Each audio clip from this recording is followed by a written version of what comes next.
Muy buenos días. Quiero hacerles una reflexión porque no sé si les estará pasando lo mismo que a mí, pero ¿no tienen la sensación de vivir una y otra vez el mismo día desde que se convocaron las elecciones? El ataque continuo al PP por pactar con Vox en algunas comunidades autónomas sigue robando alguna que otra portada en los medios de comunicación. Mientras que paralelamente y casualmente el mapa de España se va coloreando de azul y verde. El Partido Popular triplica su poder y esto parece ser que no le está gustando mucho a Moncloa. El presidente del gobierno ha sido contundente. Le preocupa que la soberanía del pueblo español pueda llegar a imponerse o chocar con la europea. El no llegar a conseguir los objetivos de la Agenda 2030, le inquieta. ¿Pero es eso? ¿O es que le está interesando desviar la atención en otros temas que sí preocupan a Europa, como son, por ejemplo, los posibles pactos que presuntamente habría cerrado con Marruecos por la puerta de atrás? Es la Cámara Europea quien ha pedido aclarar la utilización del Pegasus en el caso de 47 independentistas catalanes. Pero nosotros, aparte de todo esto, vamos a centrarnos en lo importante. Un asunto de fondo que está pasando con los médicos en nuestro país, porque la política ha cambiado muchos temas importantes que afectan a la vida en sí misma y que deberían ser solo del ámbito sanitario, no para captar votos. ¿Quién piensa en ellos? Y en nosotros. Comenzamos.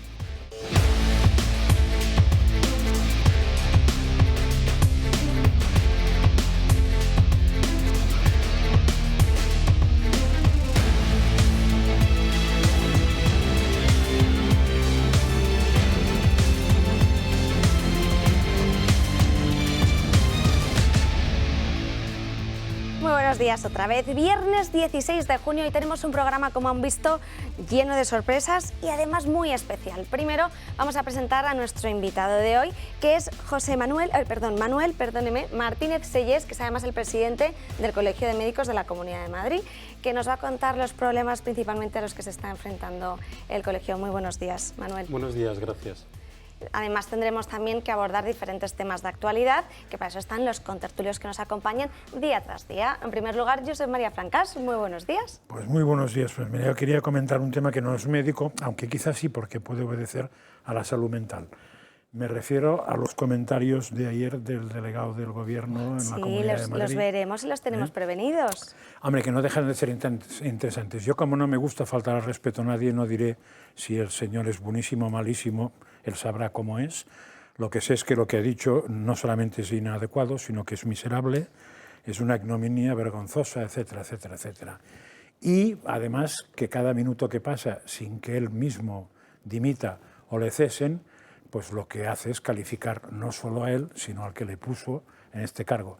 También es verdad que electoralmente el entorno de la derecha debe estar aplaudiendo con las orejas o con los pies, porque acaba de poner Bildu otra vez en el candelero o candelabro, según la bella, y eso es súper interesante porque es una manera de meter el pie, el otro pie y más cosas, ¿no?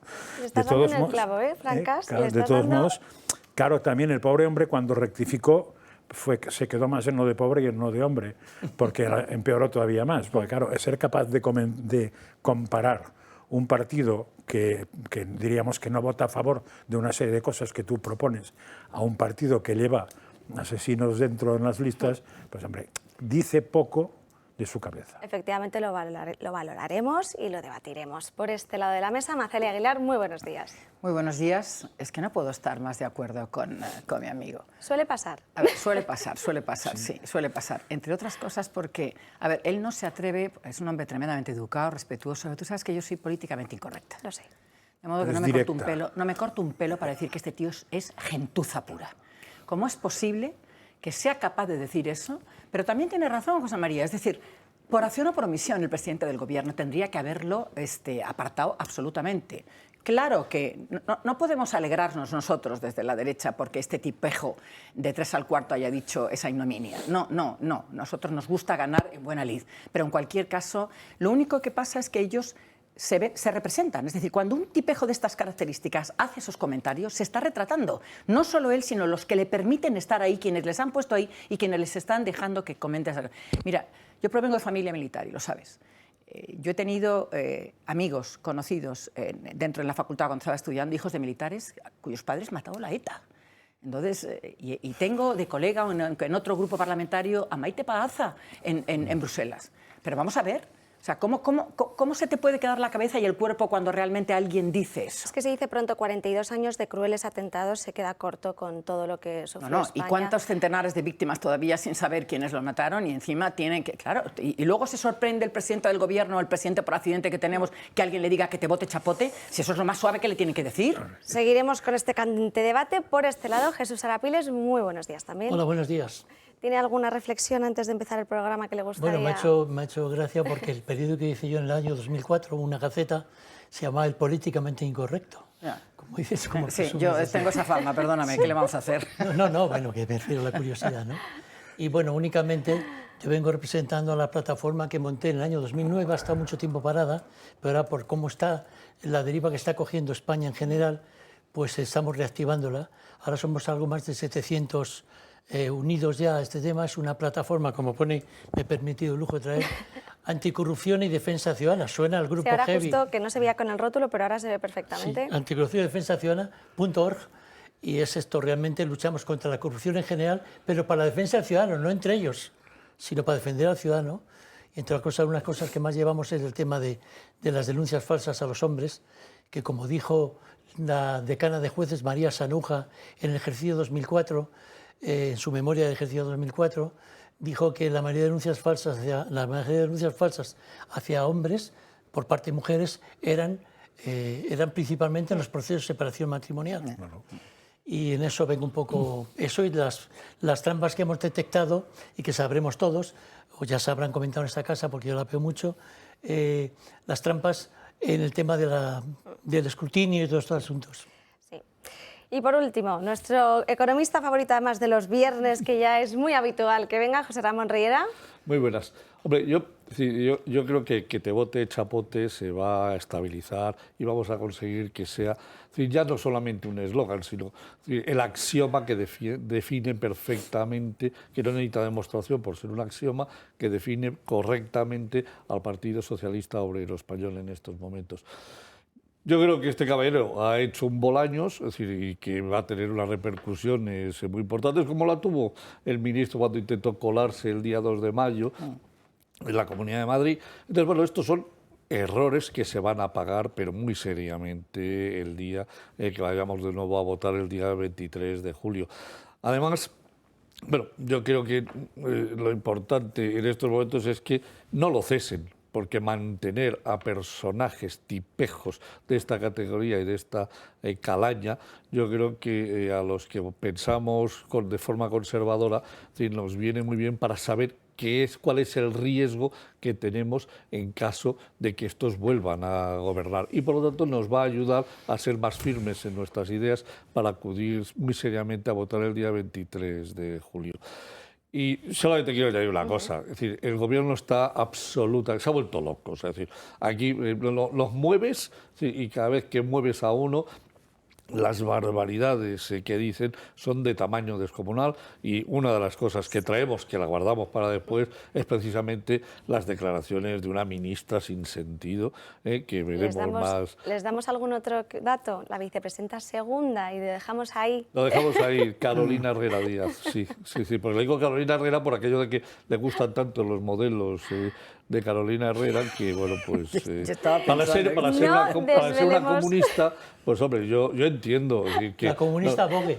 No desvelemos más información, que luego lo vamos a debatir y a comentar todo en la mesa, sino que vamos a irnos directamente con la entrevista que tenemos con Manuel Martínez Sellés, porque es algo muy importante. Estamos viendo cambios, sobre todo a nivel que afectan a los médicos, cambios tan importantes en la vida que afectan al aborto, que afectan a la eutanasia. Ha habido ese giro, ¿no?, de 180 grados en determinados aspectos y nos gustaría saber cuál es el principal problema al que se enfrentan los médicos, porque aparte también está paralelamente todo el tema de las listas de espera, que se achaca un poco a los diferentes gobiernos autonómicos, pero también a los médicos. Entonces, para ver cómo les está afectando y los retos a los que se tienen que enfrentar.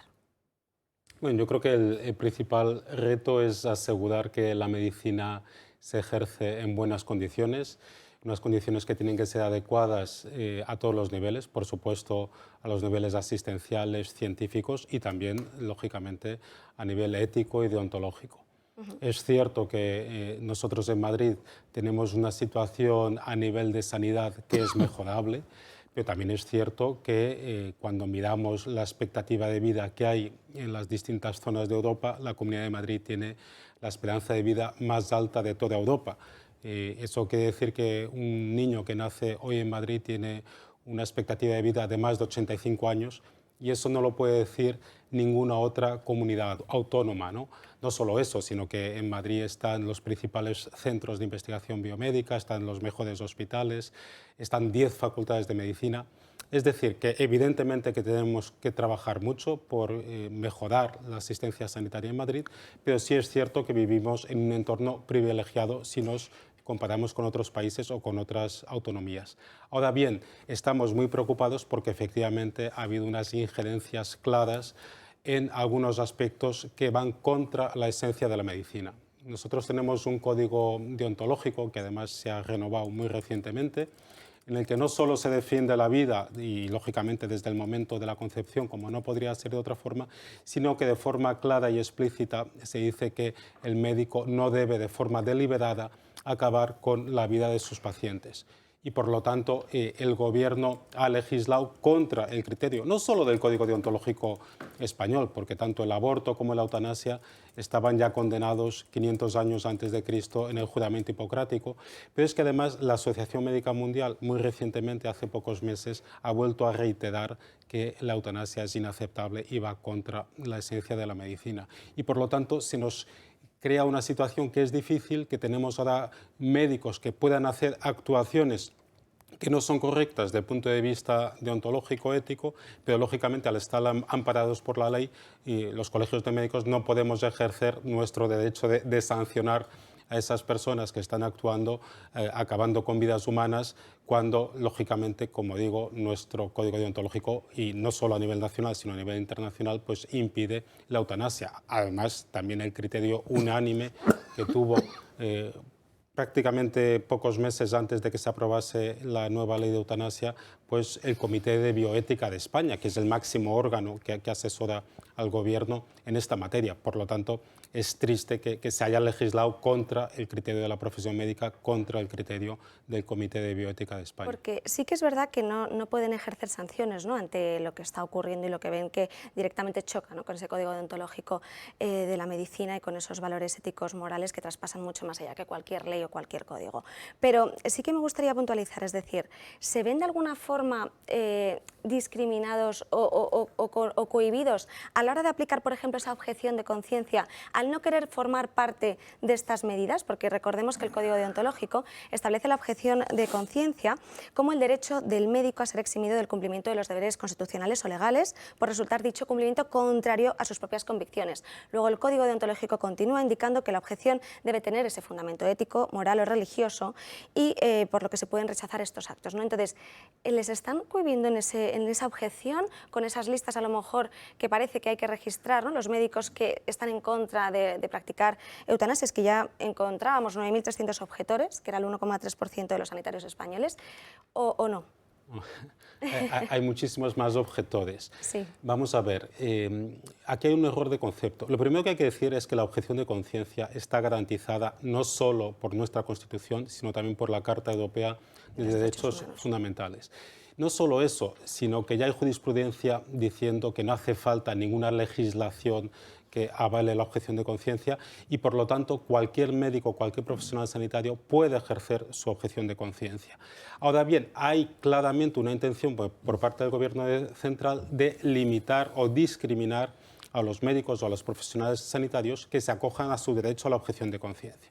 Lo primero, tanto la nueva ley de eutanasia como la nueva ley del aborto exigen que un médico que quiera ejercer la objeción de conciencia se tiene que apuntar a priori en un listado, en una lista negra que estaría lógicamente en manos de las distintas consejerías de sanidad, que la podrían utilizar esa lista negra si el día de mañana, como alguna ministra quiere, yo quiero garantizar que haya abortos en todos los hospitales públicos, cosa que no sucede, por ejemplo, en la Comunidad de Madrid, porque en la mayoría de los hospitales todos los ginecólogos de forma unánime se han declarado objetores de conciencia y, por lo tanto, es imposible que se realicen abortos en esos centros. Esos centros no realizan abortos y lo que hacen es derivar a las mujeres que van a abortar a centros privados que lógicamente están concertados, es decir, que todos pagamos con nuestros impuestos también esos abortos, cosa que, por cierto, si una mujer decide seguir adelante con su embarazo, no se le da la cantidad económica equivalente que cuesta hacer el aborto, cosa que llama la atención, ¿no? Pero bueno, en cualquier caso, si yo tengo que apuntarme en una lista negra porque soy objetor, el día de mañana, cuando tengan que hacer una contratación, pueden ir a ver si un médico es o no objetor y contratarle en función de eso. Y por lo tanto, ya se está discriminando a los médicos objetores, cosa que no se puede hacer. Y por lo tanto, la gran mayoría de médicos que somos objetores, tanto de la eutanasia como del aborto, no nos hemos apuntado a ninguna lista, entre otras cosas porque creemos que esto tendría, si acaso, que ser al revés. Es decir, si un médico está dispuesto a ir contra su código deontológico y a realizar eutanasias, cosa que de forma muy clara y mayoritaria la profesión no acepta, pues ese médico sería el que se tendría que señalar, no la gran mayoría de médicos que estamos contra la realización de la eutanasia. Yo pensaba, y no sé si le pasaba a los espectadores, que era obligatorio inscribirse en esos registros si uno, por ejemplo, estaba en contra o no estaba de acuerdo con practicar la eutanasia. ¿No es obligatorio? Sí, sí, la ley dice que es obligatorio. Pero también estaría en lo que estoy contraposición. diciendo es que la gran mayoría de profesionales que somos objetores no nos hemos inscrito en ningún registro. Yo, por supuesto, que respeto el hecho de que profesionales que les repugna tanto estas prácticas se hayan inscrito en registros de objeción de conciencia, pero la objeción de conciencia se puede ejercer lo que se llama técnicamente ad casum, es decir, en el momento concreto, en la circunstancia concreta que se presente. La medicina es tan compleja que yo no sé qué es lo que va a pasar cuando yo tenga que pues hacer un acto médico dentro de 2 semanas. Entonces, si en ese momento yo me encuentro con algo que va contra mis principios, contra mis valores, yo podré en ese momento, sin tener que apuntarme previamente en un listado, ejercer mi derecho a la objeción de conciencia. Sí, que es algo in situ, que se puede poner en práctica en ese momento determinado. Que también se puede poner en práctica en ese momento. ¿Y esa ley no iría en contra de la ley de protección de datos? Al final, al poner tus datos en un papel público en el que todo el mundo puede tener acceso, o incluso a la hora de contratar, como muy bien has puntualizado,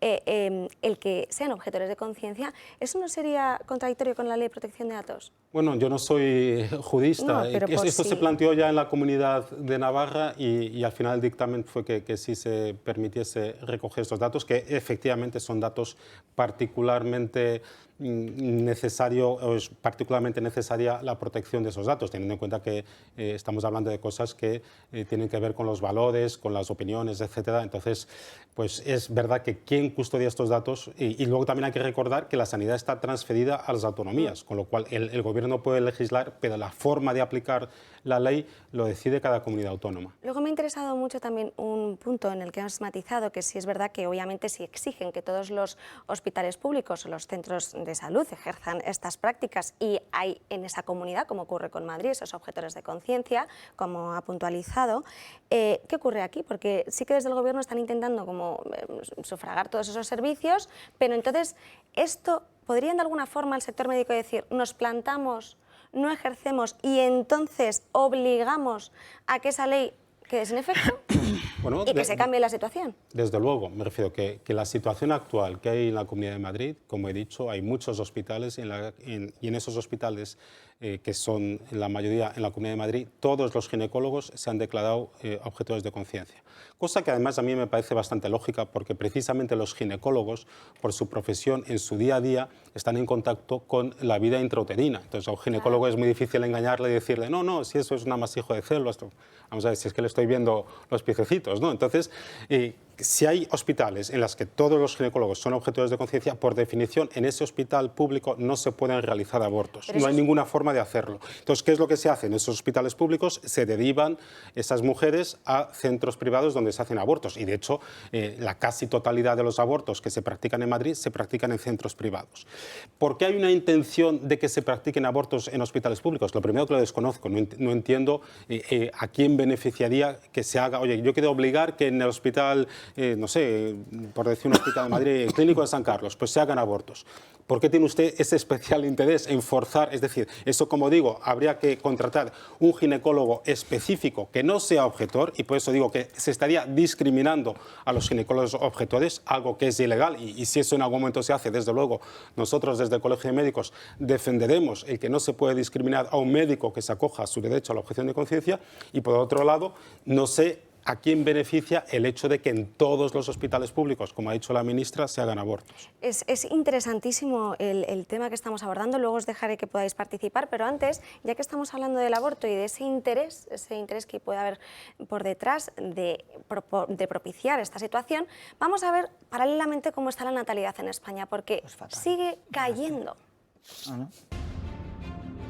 La natalidad en España sigue cayendo con el paso del tiempo, cada vez nacen menos niños. El Instituto Nacional de Estadística ha publicado los datos de nacimientos del primer cuatrimestre de 2023 y pueden ser el adelanto de lo que puede suceder en un futuro. Entre enero y abril se produjeron 103.443 alumbramientos, un 1,75% menos comparado con el año anterior, en los que hubo 105.289. Es la peor cifra en 8 años. En 2016 hubo 132.045 en el mismo periodo. Demuestra que la tendencia es a la baja. Las comunidades autónomas con menor natalidad son Cantabria, La Rioja, Melilla y en último lugar Ceuta. En cambio, Andalucía, Cataluña, la Comunidad de Madrid y la Comunidad Valenciana lideran la lista entre enero y abril. Si se compara con 2022 por comunidades autónomas, demuestra la caída de un año a otro. Asturias tiene un 7,6% menos, Navarra muy cerca con menos 7,3% y Murcia con menos 6,75%. Por el contrario, Madrid y Aragón son las únicas que experimentan una subida. Desde Bruselas alertan de esta situación en la Unión Europea y las consecuencias que pueden tener de cara al futuro. Lo que está ocurriendo en España puede ser el anticipo de un invierno demográfico. Ya lo han oído, la peor cifra en 8 años. Sí, estamos muy preocupados. Vivimos un verdadero suicidio demográfico. De hecho, ya hay alguna persona como Elon Musk que sugiere que es el principal problema al que se enfrenta la humanidad. Y lógicamente lo que necesitamos son políticas que promuevan la natalidad, ¿no? En Madrid hemos tenido alguna experiencia reciente positiva en ese sentido y lógicamente el que la población cada vez esté más envejecida tiene consecuencias a todos los niveles, también lógicamente a nivel sanitario y es triste el ver que existen muy poquitas ayudas para las familias numerosas, ya incluso se cuestiona incluso la denominación de familia numerosa y en vez de promover la natalidad, pues parece que las políticas muchas veces van en la dirección contraria, ¿no? Y esto es un problema muy serio que se está viendo en toda Europa, pero es particularmente grave en España. Caminamos hacia ser el país más envejecido del mundo, cosa que a mí me parece muy preocupante. Terrible. Cuando ha indicado que el sistema sanitario podría ser mejorable, ¿se refería a este tipo de políticas? Bueno, entre ellas, ¿no? Nosotros tenemos todavía un sistema sanitario muy anclado en los hospitales, necesitamos deshospitalizar el sistema, necesitamos hacer una inversión más grande en atención primaria, en políticas de prevención, y cada vez más lo que tenemos es que conseguir que la población no llegue a enfermar, y ahí nosotros hemos propuesto, por ejemplo, en Madrid, la campaña que tenemos Madrid sin tabaco, que hemos intentado con 30 instituciones, pues que a lo largo de estos 4 años de la nueva legislatura que empieza, podamos ir y no solo cumpliendo la legislación actual, sino conseguir de forma progresiva que sea prohibido fumar en lugares públicos, incluida la calle en la Comunidad de Madrid. No solo eso, pues promover la alimentación saludable, abaratar el precio de los alimentos que son más saludables, pues de verdad hacer unas políticas que consigan que la población haga ejercicio físico. Estamos muy preocupados con el sedentarismo, con las cifras de obesidad y por lo tanto tenemos que cambiar un poco la perspectiva que tenemos actualmente, muy enfocada al tratamiento de patologías agudas, enfocarnos más en lo que es la prevención y también el manejo de patologías crónicas para evitar que los pacientes tengan que ir al hospital. Y, lógicamente, dentro de este cambio hay que tener en cuenta que cada vez tenemos una población más envejecida y también hay que hacer todas estas políticas a nivel nutricional, de ejercicio físico, etcétera, enfocadas en la prevención de la fragilidad y en el cuidado de los ancianos. Como médico, ¿qué propondría en contraposición de la eutanasia, ¿no? Porque parece que es la solución más rápida ante la agonía de un paciente, pero como médico que usted ha visto casos y casos, ¿qué les diría a los espectadores? Porque hay cuando se habla de un tema así tan delicado, siempre se ponen casos como, por ejemplo, pues la película de Mar Adentro, ¿no? Que decimos, ¿cómo no vamos a empatizar con esa persona? Pero de verdaderamente, usted que vive el día a día, ¿cómo lo abordaría? Lo primero que hay que decir es que la eutanasia no es la única alternativa al sufrimiento, ¿no? Que muchas veces se presenta así y efectivamente pues cuando se presenta así es muy fácil que a la persona a la que le presentas esta dualidad se decante por la eutanasia. Pues nosotros hemos tenido en los últimos años un gran avance que nos permite, a través de distintos cuidados, incluyendo cuidados integrales, cuidados paliativos, el paliar el sufrimiento de todo tipo de dolencia, no solo el sufrimiento físico, porque muchas veces estamos pensando en pues dolor, náuseas, vómitos, falta de aire, picor, pero también está todo el sufrimiento psicosocial cada vez más frecuente y también el sufrimiento espiritual. Y la misma Organización Mundial de la Salud nos dice que los cuidados paliativos tienen que paliar todos estos tipos de sufrimiento. Lamentablemente en España tenemos una situación en la cual los cuidados paliativos están infradesarrollados. Para que nos hagamos una idea, en el último Atlas Europeo de Cuidados Paliativos se recomiendan 2 servicios de cuidados paliativos por cada 100.000 habitantes. Nosotros tenemos 0,6. No llegamos ni a un tercio. Estamos entre Georgia y Moldavia en ese Atlas de Cuidados Paliativos. Y además, no solo es que tengamos unos cuidados paliativos poco implementados, sino que en vez de hacer una política seria de mejorar los cuidados paliativos, lo que se ha hecho es apostar por la eutanasia. He de decir que somos de los pocos países en Europa que no tenemos una especialidad médica oficial en cuidados paliativos. Cosa que, por cierto, también sucede en el Benelux, ¿no? Esto nos permite un poco ver que estos 2 sitios, que ahora mismo son las únicas excepciones en Europa que permiten la eutanasia, en ningún otro país europeo se permite la eutanasia, solo Benelux y España, y en estos 2 sitios tampoco hay una especialidad médica oficial de cuidados paliativos. Con lo cual, la alternativa que nosotros proponemos, la alternativa que es acorde con la ciencia de la medicina, lógicamente es cuidar a los pacientes con enfermedades avanzadas de forma a mitigar su sufrimiento y permitir que los últimos años, meses, semanas de su vida tengan una buena situación, una buena calidad de vida. José María Francas, creo que quieres hacer una sí, pregunta. No muchas, pero que como son demasiadas intentaré Vale. Es que está muy interesante el tema. Por donde, sí, el resumen de todo eso será muy válido, pero lo que hablabas de la medicina, de los abortos en centros públicos y privados. El problema es que sale una ministra que dice que quiere garantizar la ley, y ella y el gobierno y la madre que los parió quieren garantizar que en todos los centros públicos pueda haber abortos. Claro, eso y la objeción de conciencia es como la abuela de aceite, con lo cual chocan. Es decir, es imposible. Entonces, claro, la ministra ha dicho una gilipollez o cómo se arregla. Por otro lado, hay otro, lo digo porque me parece que los peligros están justo en la objeción de conciencia, por mucho que sea constitucional.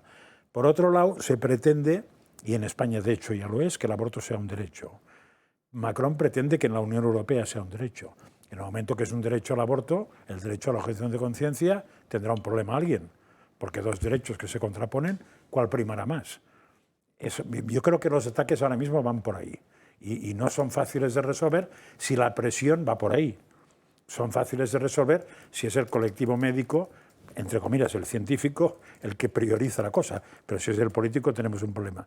Y después de todo ese follón, hay otra cosa que a mí me ha chocado siempre, que es, yo soy biólogo, cómo el colectivo médico, el biólogo, el farmacéutico, el veterinario, etcétera, no es capaz de lanzar públicamente el grito en el cielo habitualmente sobre esos temas, y son raras voces, la suya es una excepción, yo creo que histórica en Madrid, y alguna más, hablando de ese tema, que tiene unas defensas en morales y científicas clarísimas. Es que no hay que discutir mucho. La parte moral con Hipócrates está resuelto, y la parte científica, pues basta saber la biología de un bachillerato. Bueno, lo primero, yo sí creo que hay una defensa por parte del colectivo médico de los principios de la vida.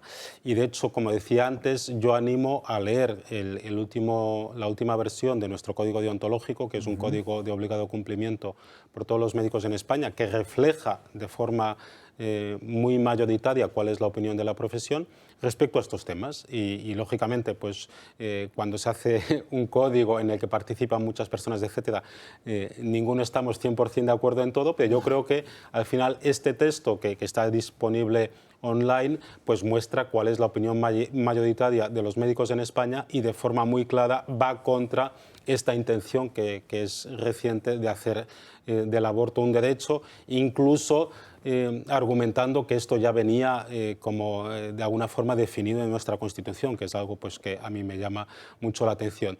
¿Qué podemos hacer desde la profesión médica? Yo creo que a lo que nos compete a nosotros, desde los colegios de médicos, desde luego, es defender a nuestros colegiados y asegurar que ningún médico, por el hecho de no estar dispuesto a realizar abortos, tenga ningún problema a nivel profesional. Desde luego en Madrid yo puedo decir que no conozco ningún caso de que un médico que se haya declarado objetor de conciencia haya sido discriminado por ello. Si en algún caso esto sucede, pues desde luego nosotros tenemos todo nuestro equipo jurídico que está destinado precisamente a defender a nuestros compañeros y lamentablemente es verdad que son momentos difíciles porque, como he dicho, se ha legislado contra la esencia de la medicina y contra lo que dice nuestro código deontológico, y esto lo que nos tiene que hacer es estar más vigilantes para defender a todos los médicos, que en ningún caso un médico que esté ejerciendo la medicina de forma adecuada pueda ser castigado por ello. Ojalá pues en el futuro estas leyes se cambien y desde luego mi esperanza es que en algún momento la sociedad se dé cuenta de que va contra la antropología humana acabar con las vidas de pues los embriones o los fetos o de los ancianos o de los mayores. Muchísimas gracias, Manuel Martínez Sellés, porque además sé que se tiene que ir, si no seguiríamos alargando el debate porque ha estado, vamos, a mi gusto muy interesante y muy además... Muy valiente. Sí. Muy valiente, sí. Muy valiente. Nosotros, además de eso, nos tenemos que ir a una última hora justo antes de publicidad porque me llega que... urgente, además como noticia súper urgente, que Podemos expulsa a sus concejales de La Guardia en Toledo tras confirmarse que pactarán con el PP. Así que luego, si queréis, lo comentamos, no sin antes irnos a publicidad. Pero antes de irnos tenemos que hablar de Redenger, que es el único producto anticaída a nivel mundial con un estudio médico independiente que asegura que funciona en el 100%. En el 100% de los casos, seas hombre o mujer. Porque ¿sabíais que la alopecia femenina ha crecido un 65% a nivel mundial? Por eso, no sé si habrás visto que en el sofá o en el suelo de tu casa o en la ducha hay mucho más pelo que antes. Con Redenger detendrás la caída rápidamente y comenzarás a recuperar tu cabello mes a mes. Por algo le dieron el premio al mejor invento en la historia del cabello en el certamen de Las Vegas. Recuerda que la alopecia está considerada una enfermedad por la OMS y que si detienes el tratamiento anticaída, la calvicie también volverá a aparecer. Redenger se vende en exclusiva en la parafarmacia del Corte Inglés, aunque también te lo pueden enviar cómodamente a tu casa llamando a este número de teléfono al 692 35 35 35. No pierdas más pelo y llama ya.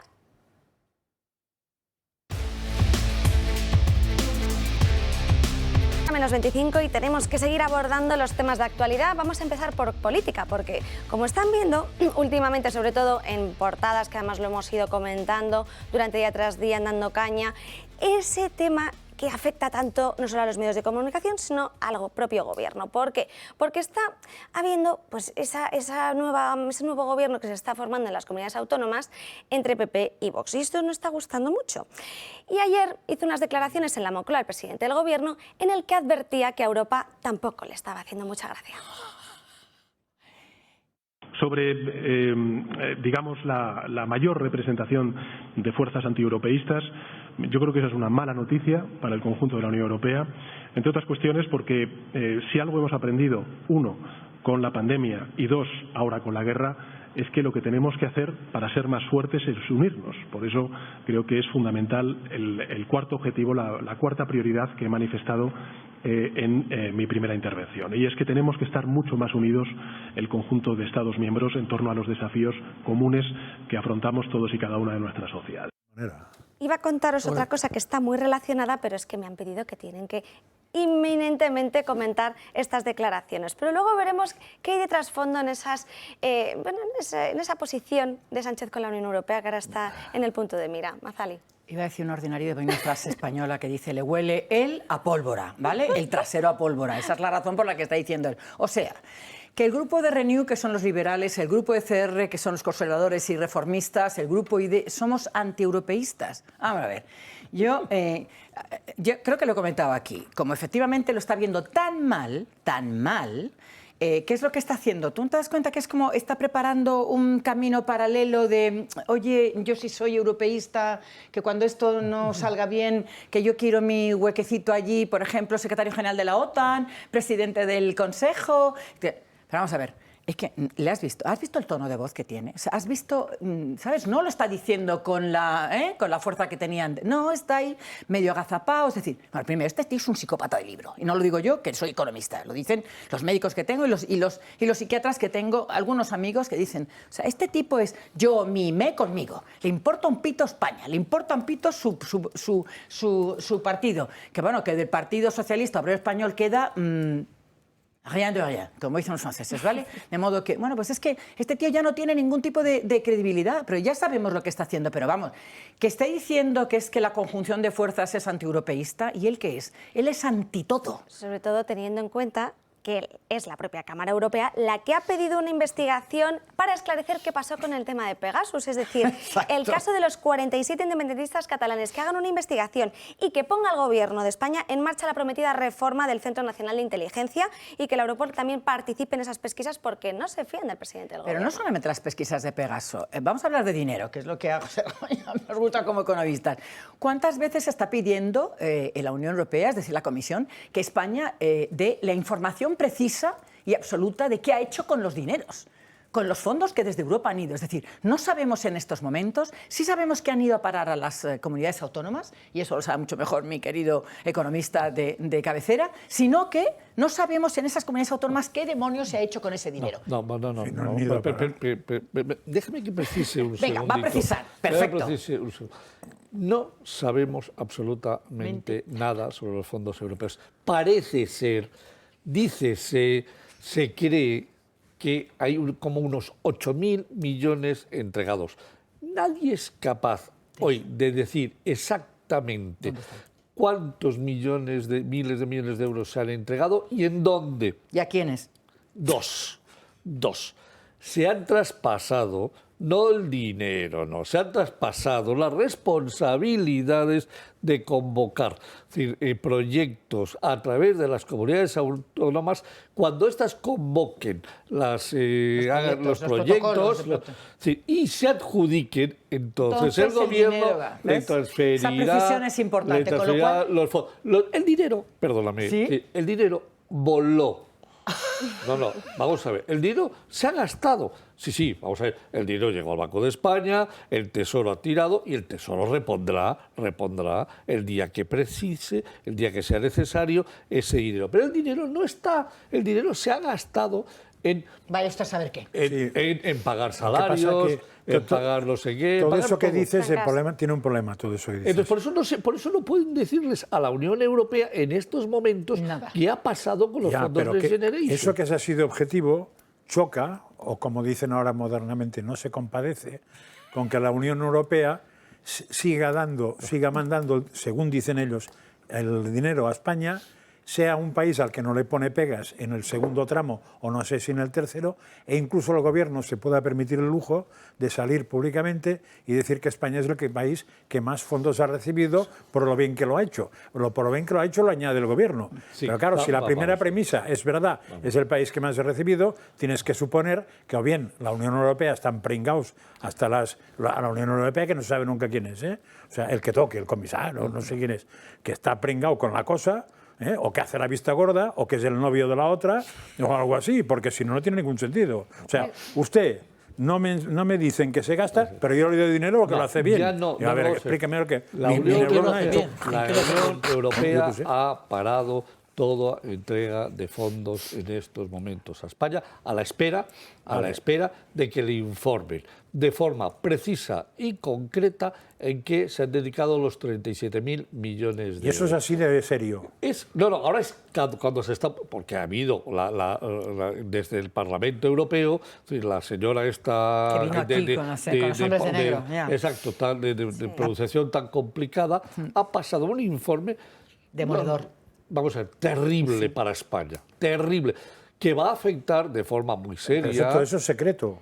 Sí, no es secreto. No, lo digo porque lo digas más alto, porque la gente no lo sabe, porque no sale en ningún Sí, sitio vamos a esto. contarlo. Que ha exigido, que le exige a la Comisión Europea que le pida, le exige el Europarlamento, le exige a la Comisión Europea que pida, es decir, al gobierno español que facilite exactamente dónde está el dinero. O sea, todo el mundo sabe que no se ha entregado ese dinero, todo el mundo sabe.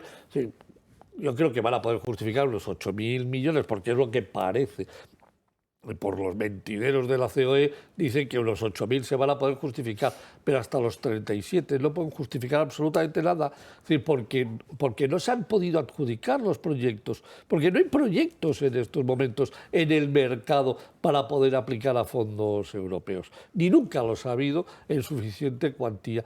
Es más, el gran proyecto, es decir, que más dinero en teoría iba a adjudicar, que era el kit digital. Déjame que te cuente una cosa porque es diabólica. El kit digital se está pagando a los que han ejecutado el kit digital menos del 10%. El otro día comí con un altísimo cargo, director general de una empresa que ha llegado al mercado más de 2 millones de euros en kit digital para pymes de su entorno, que ha cobrado de esos 2 millones, ha facilitado los servicios, ha facturado los servicios y ha cobrado menos que lo que ha pagado en IVA. Caramba. Que hay muchas empresas a las cuales les está afectando de forma muy seria, es decir, el haber ejecutado temas de kit digital porque no han cobrado todavía. Además de que, hay algunos epígrafes... Luego, encima, la ley sí que exige que esas regulaciones sobre el kit digital, es decir, al final, toda esa innovación tecnológica sí que la exigen desde el gobierno. Vamos a ver, y te exigen que tú hagas... O sea, vamos a ver cómo funciona el kit digital. Yo, pyme, necesito unos servicios. Me voy a un homologado al kit digital y digo, oiga, quiero estos servicios. El homologado, me pide todos los requisitos y dice, cumple usted con los requisitos que manda la ley. ¿Qué servicios quiere? Quiere una web o quiere no sé qué. Entonces, perfecto, yo se los ejecuto. Una vez que los he ejecutado, se los facturo y le mando la factura para que la pague, pues hay que facturarlo, y le mando la factura al Ministerio de Economía para que Economía, en lugar de la empresa, me lo pague directamente a mí. Solo se está pagando el 10%, menos del 10% o alrededor del 10%. Jesús. Lo cual está haciendo muchísimo daño. Entonces las empresas homologadas han dicho, yo no hago más servicios, entre otras cosas, pero claro, yo facturo, si facturo 1 millón, 200.000 de IVA, si facturo 2 millones, 400.000 de IVA. Resulta que lo que el gobierno me ha pagado es lo mismo o menos que el IVA que he tenido que ingresar, y tengo pendientes de cobrar en mis cuentas todos los servicios que he prestado a las pymes. Esto es vergonzoso. Luego veremos también cómo ha afectado la gestión del gobierno a las empresas. Pero Jesús Arapiles, no sé si querías hacer algún apunte. Bueno, que yo creo que gran parte se camufla, pero ha ido a parar a los chiringuitos, concretamente el más poderoso que tienen, es mi opinión, mi molesta opinión. Seguramente ha ido a parar a lo del tema de género, al tema del aparato falso feminista, yo lo llamo hembrista, es el antónimo de machista. Yo creo que ha ido por ahí, gran parte por ahí. Si eso es cierto, van a tener un grave problema frente a la Unión Europea. Sí, porque hay cosas que tú puedes justificar y hay cosas que tú no puedes justificar. El kit, los fondos Next Generation tenían una idea muy clara en su nacimiento, que era conseguir que la economía se reactivase en determinados temas digitales, temas energéticos, temas verdes y algún otro tema más. El trasfondo de género no sé si estaba incluido, yo creo que no estaba incluido. Y si ha ido dinero para eso, pues hay un problema. No se podrá contabilizar como fondo Next Generation. Tendrán que devolver el dinero. Tendrán que pedir dinero prestado a través de la deuda para ponerlo, para ejercer los 37.000 millones que hemos recibido. Hemos recibido 37.000, lo tengo aquí porque lo ha publicado el Banco de España antes de ayer. Sí lo han usado. Y sé en cada momento que ha llegado cuánto ha llegado y en qué momento ha llegado. La última recepción de dinero fue en marzo, que llegaron los 6.000 millones y ya nos dijeron que trilirili. La anterior fue en julio del 2022, 12.000 millones. La anterior en en diciembre del 21, 10.000 millones. ¿En total? 37.000 millones de Antes euros. Porque es el país que ha recibido más, ¿no? Sí, Italia ya ha recibido más porque ha justificado más.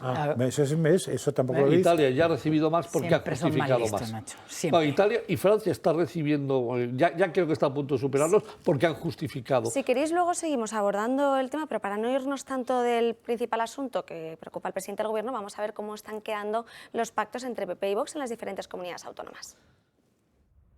Queda poco más de un día para la constitución de los más de 8.000 ayuntamientos que hay en España. El 17 de junio es un día clave en nuestro país, sobre todo después de aquel 28 de mayo en el que los españoles dijeron basta ya al sanchismo. Las negociaciones para formar acuerdos avanzan en bastantes puntos, sobre todo entre el Partido Popular y Vox. Y es que la formación de Santiago Abascal es clave para que la derecha entre en muchos ayuntamientos y autonomías. Uno de esos pactos es el de la Comunidad Valenciana, en el que Vox obtendrá la vicepresidencia con Cultura y las consejerías de Interior, Agricultura y Justicia. Sin embargo, aunque esta es la más sonada, no es la única. Vox anunció un preacuerdo con el Partido Popular para gobernar en coalición el Ayuntamiento de Burgos, en el que los azules obtendrían la alcaldía y los verdes la vicealcaldía. Si miramos en Valladolid, también nos encontramos un pacto entre la derecha, al igual que en Toledo y Guadalajara. Las dudas, sin embargo, continúan en Murcia, Baleares y Extremadura. En esas dos últimas continúan las negociaciones y las conversaciones, aunque ambos partidos aseguran que su intención es entenderse. Sin embargo, en Murcia la situación es más tensa. El hecho de que se excluyera Vox de las secretarías de la Cámara no gustó,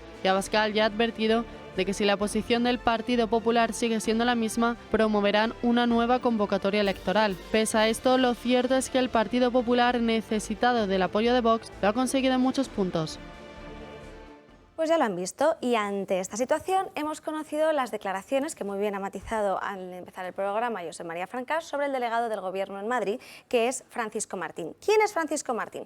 Lideró la exhumación de Franco y ahora ha decidido elogiar a Bildu. Y es que esos supuestos enemigos de la patria, esos supuestos enemigos de España, a lo largo de estos últimos 5 años, han hecho mucho más por todos los españoles y españolas, es decir, por España, de lo que han hecho todos los patrioteros de pulsera juntos. Y me voy a explicar.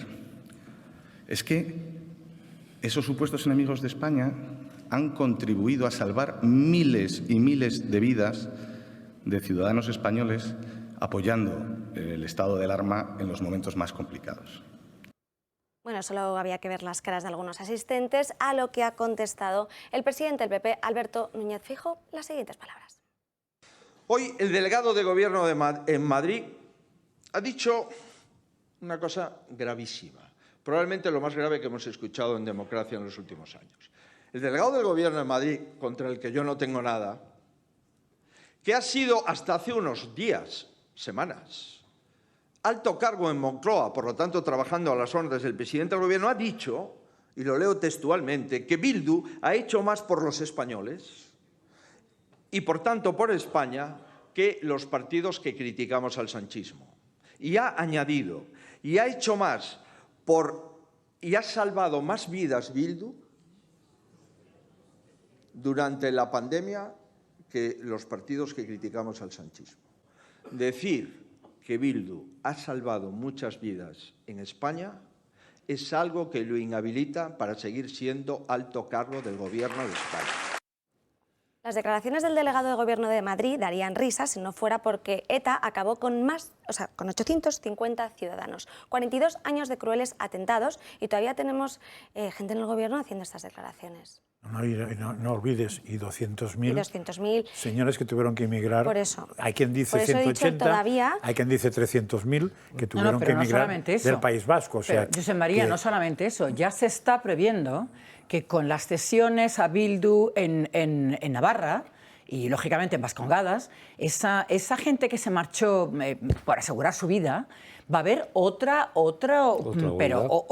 enorme cantidad de gente que, como eso siga así y efectivamente estos tipos que efectivamente están ahí y que pretenden hacerse con el poder en Navarra y lógicamente en Vascongadas como están, la gente se marcha. Ya se está marchando. Ya se están marchando. Pero ¿sabéis mira, por qué? José María, yo cuando hablo de esto y me preguntan mis colegas de otras nacionalidades cómo está el tema, porque lógicamente están escuchando, yo les digo, vamos a ver, ellos no dan crédito en Europa cuando yo les digo que tenemos el peor gobierno que se haya podido tener nunca en la historia de esta nación, en democracia. Es de película, es como una película de terror. Socialistas, comunistas, separatistas, terroristas. Y me preguntan, ¿cómo? Digo, sí, sentados ahí, en el Congreso. Digo, y no solamente eso, en una distancia muy pequeña... En Moncloa. Sí, en una distancia muy pequeña hay gente en el Congreso sentada que son víctimas del terrorismo y a 2 o 3 asientos son los que han asesinado a su familia. No lo entienden. José María, no lo entienden. Es que no se puede entender. Es que no se puede entender. Y este petardo de tío va y dice, ¿qué? Mira, yo te lo digo, no sé cómo, no me extraña que esas caras, pero es para que alguien se hubiera levantado y le hubiera dicho una ordinariedad. Hombre, por ejemplo, y agarrarle de la pechera y darle 2 bofetadas. Eso fue, como primera provincia. Como hizo Vox cuando vino Es que, de verdad, es que... El otro terrorista. Pero otro insisto, terrorista. en cualquier otro país democrático normal, esta gente, primero, este tipo estaría fuera, pero fuera porque no es que tuviera que dimitir, es que le hubieran emitido una patada en el trasero, que es lo que hay que hacer con esta gente, sacarlos de una patada en el trasero. Bueno, vamos a poner todo... La carne en el asador. Vamos a poner la carne en el asador. Que siga, que lo vuelva a repetir, que lo repita 1000 veces para que se enteren todos los votantes de este país, es decir, que el gobierno Moncloa ha blanqueado y seguirá blanqueando el asesinato, que lo que quieren es tener asesinos dentro del gobierno, que lo que quieren es transformar España en una república bananera, que ese es el objetivo final que tienen, que quieren cargarse la Constitución, que quieren cargarse al rey, que quieren implantar una república bolivariana. Lo estamos viendo, a ver si todos los espectadores se enteran de que este es el objetivo final del socialismo que nos gobierna hoy, que no tiene nada que ver con la socialdemocracia alemana. Nada que ver con la socialdemocracia alemana.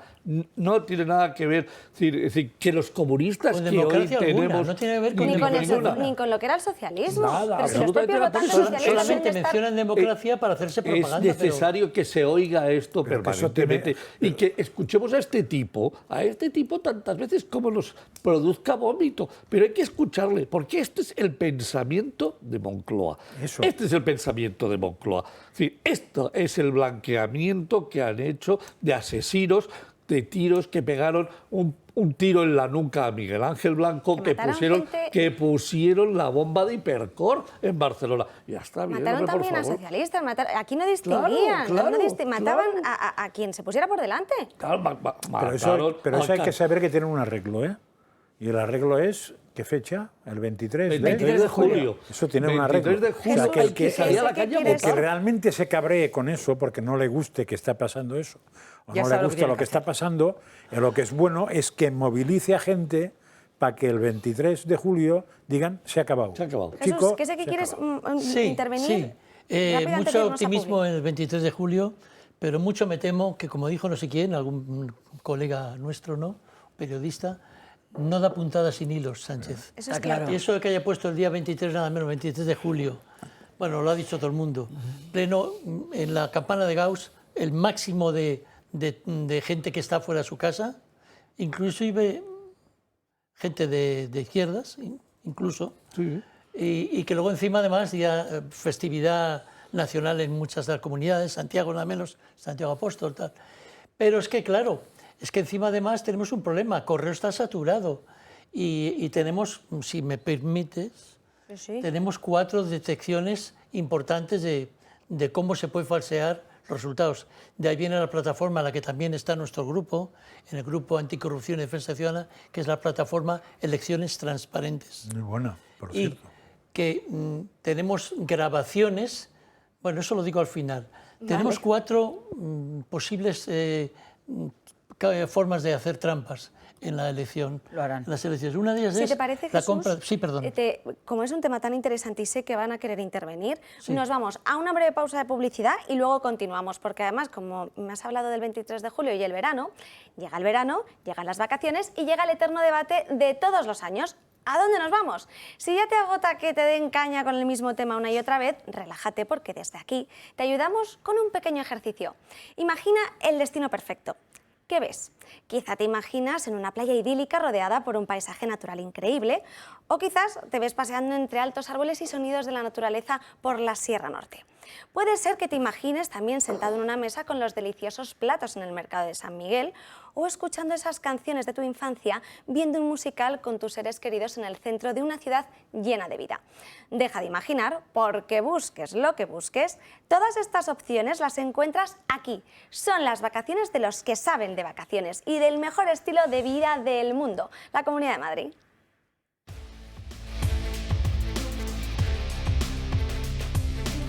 Casi la 1 en punto de la tarde y nos vamos otra vez con lo que estaba comentando Jesús Arapiles, porque nos estaba diciendo, para el que se haya incorporado ahora, cómo se podían de alguna forma, ¿no?, blanquear o tergiversar las elecciones. Y dabas ahí unos 4 puntos.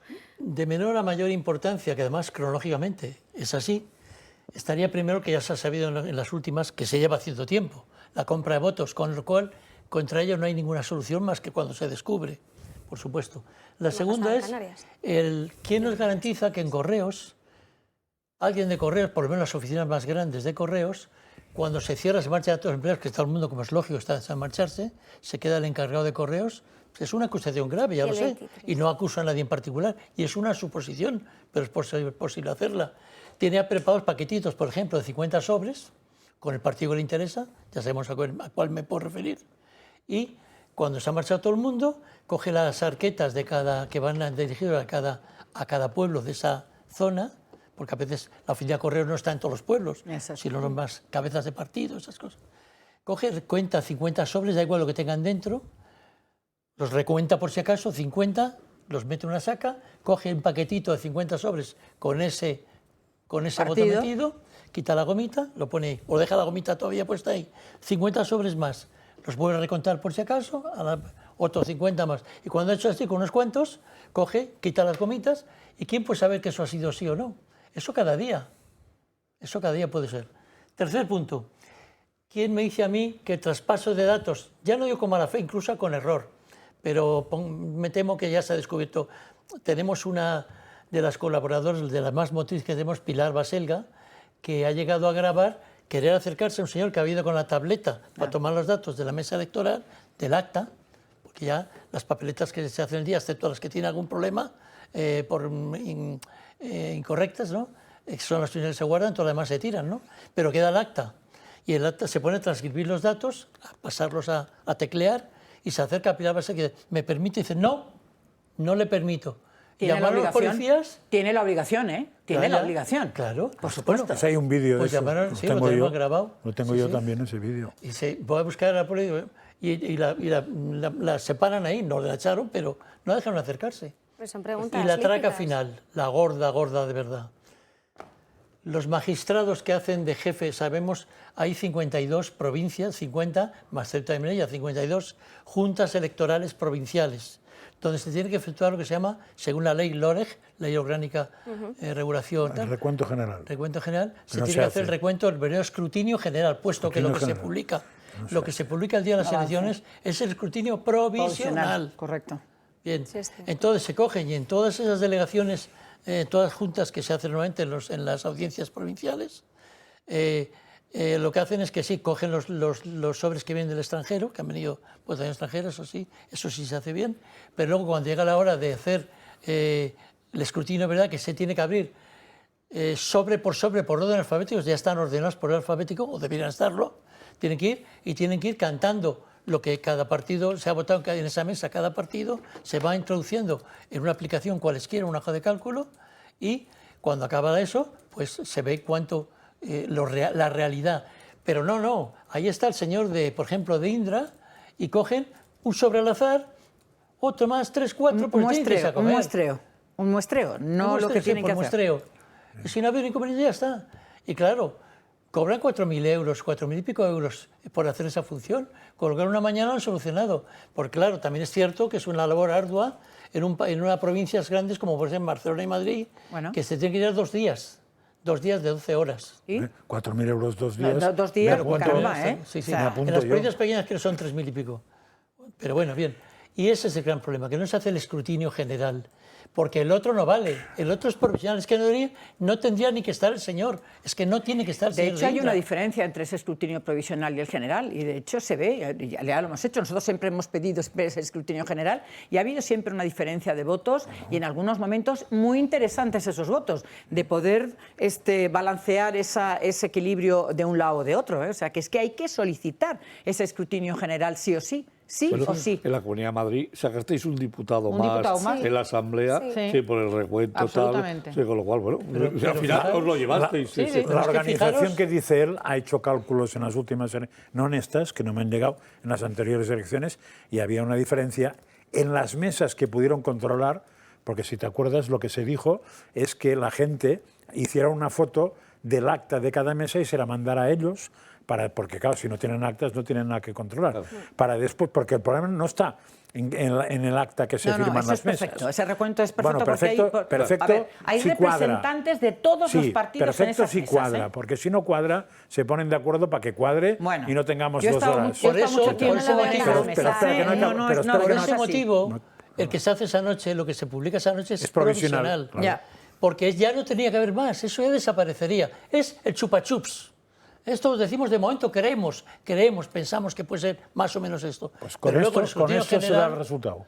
es Con que el general es el provisional, auténtico, es el definitivo. pero que no se hace, con el provisional se da el Sí. resultado. Y Ya. además Pero todo luego el mundo además lo ha habido- suele tomar por bueno, aunque luego al día siguiente se cambie, los titulares son los de esa noche y los de la mañana siguiente. No, y Las los quedan. diputados Sí. también. Pero es que Sí, incluso verdad. había un escándalo en Asturias, estas últimas elecciones, las de hace un mes escaso, que llega de repente una urna a la audiencia provincial, o sea, a la Junta Electoral Provincial, y el magistrado ordena salir a todo el mundo a la sala, periodistas incluidos. ¿Perdón? Y y de repente pasa que, claro, iba perdiendo el PSOE y ya gana el PSOE. No lo puedo creer. El colmo ya. Es que de verdad verdad, es esto está corrupto. Mira, Desde luego os, que hay os temas- digo, sí. os leo lo que eso es fecha del año 20, elecciones del año 20. Te sonará el personaje Ignacio Bauchauli, que es uno de los responsables de la plataforma. Titular: el PSOE debería haber tenido 557.000 votos menos. Podemos 165.000 menos, PP 300.000 más y Vox 192.000 más. Pero eso- En las mesas, o sea, eso solo lo puedo decir de las mesas que han podido tener datos. Pero eso luego está refrutado, o sea, eso fue... No, eso se quedó así. Sí, sí. Pero ¿quién- El quién PSOE hizo se quedó esas- con más votos. ¿Quién hizo esas declaraciones? Pues ahora te diré cómo se llama el hombre. Ah, vale, que era una persona que estaba en la Sí, mesa. sí, y de lo la dijo. Ignacio es que es muy complicado, ¿eh? Bueno. Bauchauli. Vale. ¿Y De la quién es plataforma- Ignacio Bauchauli? Es el responsable informático de la plataforma Elecciones Transparentes, Sí. que es la que una habla asociación que se registró hace 4 años, Vale. Asociación Plataforma, o sea, mixto, Asociación Plataforma Elecciones Transparentes. Eso. Vale. Lo que nosotros somos asociación es una simple plataforma, porque aquí hay gente del PSOE, gente del PP, o sea, gente que está Gente de bien. descontenta. Gente de bien. Gente de bien, Que que quiere no quiere hacer que las le roben cosas más, correctamente. porque realmente esto yo le llamo la choricracia. Qué horror. No la democracia, es el gobierno por los chorizos. La mayoría de los políticos que hay en el Congreso de Diputados es como la cueva de Alibaba, aquello. Son unos ladrones, muchos son vagos, que no han trabajado en su vida. Y además, es que es el Perdón, colmo. doy otro dato de las cifras que he dicho. Pudieron revisar 3.800 actas. ¿Sabéis cuántas actas hay en España? 60.000. Fíjate. O sea, con Más 3.800 actas 600.000, hubo 700. ese error. Qué fuerte. ¿eh? Pero también esta gente me decía una cosa, que es que no hay ningún partido político en España que haya exigido nunca el recuento general global. Sí, No es verdad. sí, lo Nunca. exigió No es verdad. Ni Vox. Vox. Sí. No, yo hace 12 yo años. discrepo, por Hace eso te 12 digo. años. No, Pero tanto. en las otras no, lo habéis exigido en zonas concretas. Pero el general, por definición, porque la ley pone que hay que hacerlo. Yo tenía Es una la tarea idea de que Es- sí es que lo dicen habíamos ellos, solicitado. que ¿eh? no. Ellos me han dicho Pues siempre habrá que que no. hacerlo, está Ningún clarísimo, partido, vamos. o sea, en todas las, ¿cuántas circunscripciones has dicho? ¿Dónde está la Junta Electoral Provincial? 60.000 y pico son, No, no, 700. las No, juntas 52 provinciales. has dicho, Son ¿no? 52. 52. En la 52 No sé si hay nunca lo he alguna provincia Pues que habrá tiene... que Se hizo hace una muchos más, años, creo que porque 12 tienen- años. son tan grandes que tienen que tener ya para que no se saturen, porque claro, yo entiendo que es una labor muy compleja.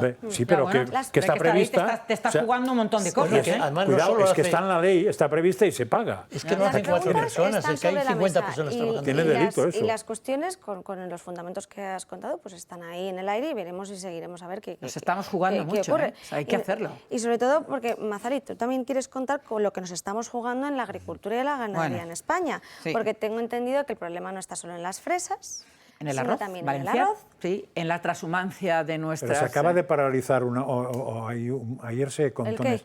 en esta casa, Sí, ayer se contó en esta sí. casa que hay una ley o de la comisión no sé qué en Europa que Que la como había- se apruebe tenemos un problema porque La ley de restauración de la naturaleza. y la fitosanitaria, que eso también era un tema que teníamos pendiente contigo. está al límite de caer, va bien y para Porque mal. esto Si podía cae afectar para al mal, 40% de la producción agraria que hay en España. César Luena, dijeron, Es, que es el portavoz, vale, Por el que nos va a partidos. jorobar. Es la Comisión de Medio Ambiente. La que te gusta a ti. Sí, la que me gusta a mí. La que está arañando, intentando arañar todas las responsabilidades de la Comisión de Agricultura en la que yo estoy. Eso. Vamos a ver.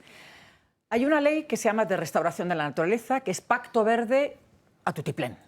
Señor Timmermans, ya sabéis que el otro día me enfrenté con él y le dije, vaya usted a su casa, dimita, porque estaríamos encantados si los agricultores y ganaderos europeos le aplaudirían. Bueno, a ver, esta ley de restauración de la naturaleza con... Lo que pretende, que parece muy bonito, es eso, restaurar la naturaleza, una serie de territorios que a su juicio lo que tienen que hacer es volver a esa naturaleza, digamos, bueno, del comienzo de los siglos. Es decir, Adán y Eva, ¿no? Sí, por Y ejemplo. qué bonito. Por ejemplo, vale. A ver, con esa excusa, el 40% del territorio nacional que está ya, digamos, bajo un paraguas que se llama Red Natura, es decir, es que en España, en contra de lo que los ecologistas de Salón dicen, tenemos un territorio realmente muy ecológico ya. Pero esta gente... Hay parques nacionales. Absolutamente. De esto, ¿no? Sí, Bueno, que pues se con cayó. esa ley, si realmente se pusiera en funcionamiento, el 40% de esa superficie no podríamos hacer ningún tipo de producción agrícola. Eso significa miles y miles de familias que se quedarían sin su sustento y sus producciones, ¿vale? En esa ley de restauración de naturaleza aparece lo que tú acabas de comentar, lo de los fitosanitarios. A ver, son medicinas para las plantas. Es decir, eso es lo que se utiliza para evitar que las plagas se carguen las producciones agrícolas que tenemos, ¿vale? Eso en primera prueba. Vamos a ver. Ahora mismo hay encima de la mesa 3 cosas importantes. El pifostio que hemos tenido con el tema de la fresa de Huelva. Agarraos los machos, ¿eh?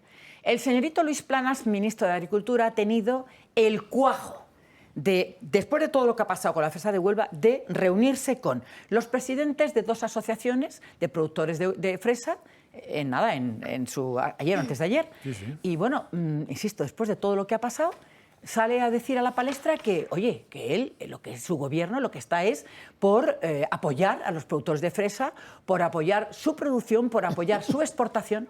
Pero vamos a ver, señor ministro, he tenido la fortuna de que Voz Populi me publicara un artículo que yo he titulado no a buenas horas mangas verdes, sino a buenas horas, señor ministro, ¿vale? Es decir, ¿cómo es posible que usted, este gobierno del que está usted, con la señorita ministra de Transición Ecológica y el presidente del gobierno hacen un frente común, empiezan a criticar a la fresa de Huelva, se apoyan en un grupo ecologista alemán que lo que pretende es castigar a nuestra fresa porque dice que es que Doñana está siendo saqueado por el agua de estos productores de 45 kilómetros, 50 kilómetros de Doñana y dice que están chupando de ese agua. Y en lugar de defender los intereses de los productores de fresa de Huelva, que es la mejor fresa del mundo y que tiene a Alemania como su primer, digamos, cliente, en lugar de ponerse del lado de nuestros agricultores, se pone del lado de una asociación ecologista de Salón y permite que entren unos diputados alemanes a decirnos lo que tenemos que hacer aquí en España. En lugar de presentar una queja contra, digamos, diplomáticamente hablando, para que estos señores no vengan a decir, voy yo a las fábricas, o vamos los diputados españoles, los que hay, a las fábricas de coches alemanes para ver cómo se están haciendo las cosas. Bueno, es que ha sido de vergüenza total. Eso en cuanto a las fresas. Es decir, ¿cómo es posible que un presidente de un gobierno, un ministro de Transición Ecológica y un ministro de Agricultura que se pone de perfil para no hacer nada, en lugar de estar favoreciendo y defendiendo los intereses de los agricultores españoles? Yo espero y sinceramente que tomen buena nota nuestros agricultores y nuestros productores de fresa de a quién no hay que votar en estas siguientes elecciones, porque si están ahí van a acabar con nuestra agricultura. Eso las fresas por un lado. Y vamos con el arroz valenciano. Resulta que hay otro fitosanitario que tiene un nombre muy... triciclazol, ¿vale? Que está prohibido en España, pero resulta que se está utilizando fuera, con el arroz indio. Y se está permitiendo entrar en Europa ese arroz indio, que tiene ese fitosanitario, que en España y en Europa en general no se está permitiendo. A ver, una aclaración. Italia y España somos los productores del 80% de todo el arroz que se consume en Europa. Y es verdad que somos deficitarios, no llegamos al 100%. De ahí los contingentes de arroz que entran desde Myanmar, Camboya, la India, tal.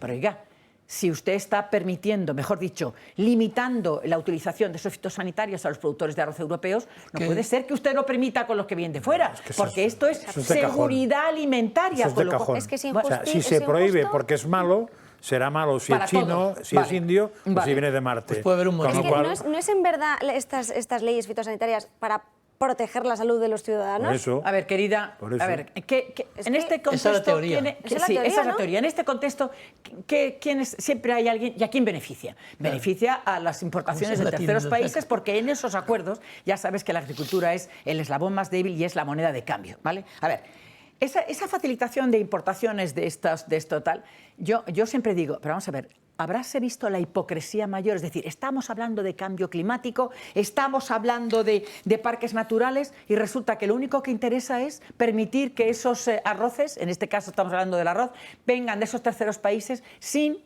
las mismas, digamos, exigencias que los nuestros. Yo, de verdad, no doy crédito. La comisaria de Salud Alimentaria, que se llama Kyriakides, que contestó a un colega mío, que es Juan Ignacio Zoido, que también está del Partido Popular, que está con nosotros en la Comisión de Agricultura, tardó 2 meses en contestarle a una carta precisamente pidiendo este mismo. Óigame, señora comisaria, a nosotros no y a ellos sí, dígamelo usted. Bueno, y esta señora contestó que esta permisividad no tiene impacto negativo para la salud. Y Juan Ignacio dice... ¿Y entonces por qué se prohíbe en la Unión Europea? Si no tiene un impacto, digamos, para la salud. ¿Y ustedes por qué lo prohíben? O sea, nos lo prohíben diciendo que es que hay que proteger la salud, pero cuando lo están utilizando desde fuera ya no hay que proteger la salud. No tiene ningún sentido. Y el tercer punto importante, que tenemos un pifostio importante ahora mismo, es con la transhumancia de nuestro ganado. A ver, en el Valle de Alcudia, que está en la provincia de Ciudad Real, hay ahora mismo ganaderos trashumantes de bovino, de caprino y de vacuno que no pueden volver a su territorio porque resulta que teóricamente hay algún caso digamos, de problemas con esto.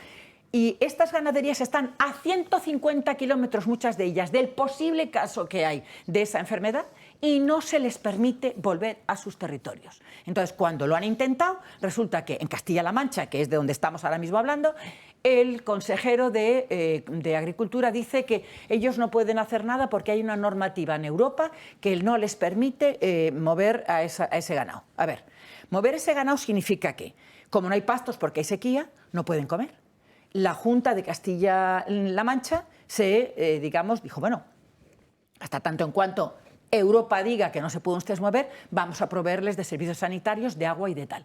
¿Tú lo has hecho? Pues solamente tal. Se les están muriendo el ganado. Pero, ¿y sus crías? O sea, las fotos que me pasaron ayer son de echarse a Levanto llorar. La semana en, tremendo, en, pero radios, tremendo. En radios y teles denunciando eso. Claro, pero es que no se pueden mover, insisto. ¿Cómo a 150 kilómetros tienes tu ganado de un posible caso y resulta que dicen que es la normativa de la... Bueno, el día 28 hay Comisión de Agricultura y yo he conseguido poner en el orden del día este asunto, igual que el del arroz, para hablar de que, vamos a ver, señora, ¿cómo que esa normativa? Pero vamos a ver, es que hay que tener la cabeza en su sitio. ¿Qué quieren ustedes? ¿Cargarse además la ganadería para que venga con esos otros terceros acuerdos? La vuelta es en Os tengo camiones. que cortar un segundo porque tenemos una noticia de última hora. El CIS, mira cómo se lo sabía ya Francas, ganaría las elecciones generales con medio punto de ventaja sobre el PP. Esto según el CIS. El CIS además puntualiza que el PSOE se quedaría con un 31,2%, el PP con 30,7%, Sumar 14,3% y Vox 10,6%. Sí, hombre, por eso te digo. 10,6%. Estos son los resultados que ha cocinado hoy para nosotros el CIS. ¿Pero qué va a decir en esta el CIS? mañana de 16 ¿Pero qué va a decir el CIS, Carlos? Si es que no puede decir otra cosa. Entonces quiere decir que en Moncloa estarán felices, lo van a celebrar y ya no hace falta que hagan nada más. Nos ha costado 75 millones de euros el caballero del ARPA para darnos datos falsos todos los días. 75 millones llevamos gastados en el CIS desde que llegó Tesanos. Mazali, tú te preguntabas Dime. que cómo es posible esto, lo que estamos hablando, ¿no? Es que hay que preguntarse a quién beneficia eso. ¿Dónde? Siempre hago la misma pregunta. No, Claro. yo tengo claro a quién beneficia. Mira, hay pendiente de la mesa en la Unión Europea una serie de acuerdos con terceros países, estamos hablando de Mercosur, que esta gente está deseando. Se atrevió a decir el ministro Álvarez que es que había que agilizarlo porque es que, y ya lo he comentado en esta casa, es que el gobierno del señor Lula da Silva era igual que el nuestro. Yo, claro, comunistas, normal, claro, evidentemente. Está encima de la mesa Mercosur, lleva 19, casi 20 años el tema y no va a arrancar. No va a arrancar mientras estemos nosotros allí y algunos otros colegas míos de otros grupos, digamos, parlamentarios. Está el tema con Nueva Zelanda. A ver, 25.000 kilómetros se van a chupar las reses que vienen de Nueva Zelanda, pero esos no están en huella de carbono, no. Esos nada. Las ventosidades de nuestras vacas sí que producen huella de carbono, pero lo que viene de Nueva Zelanda... el transporte en barco, todo eso no contamina. 25.000, no, eso no es huella de carbono. Estamos hablando de Australia también. Claro, Sí, es sí, pues que lo digo. dentro de Mercosur estamos hablando de Brasil, estamos hablando de Argentina, estamos hablando de Paraguay, Son las Uruguay, antípodas de España. Nada, no ¿Tú pasa Son crees las que la antípodas, gente- sí, más lejano. ¿Qué creéis? Dime. ¿Que la gente cuando vota sabe exactamente lo que está votando? O mejor dicho, ¿a quién está votando? Lo hemos preguntado. Ese es un problema. Buena pregunta. Que te vote, chapote. Te vote, chapote. ¿Impuesto permanente a las grandes fortunas?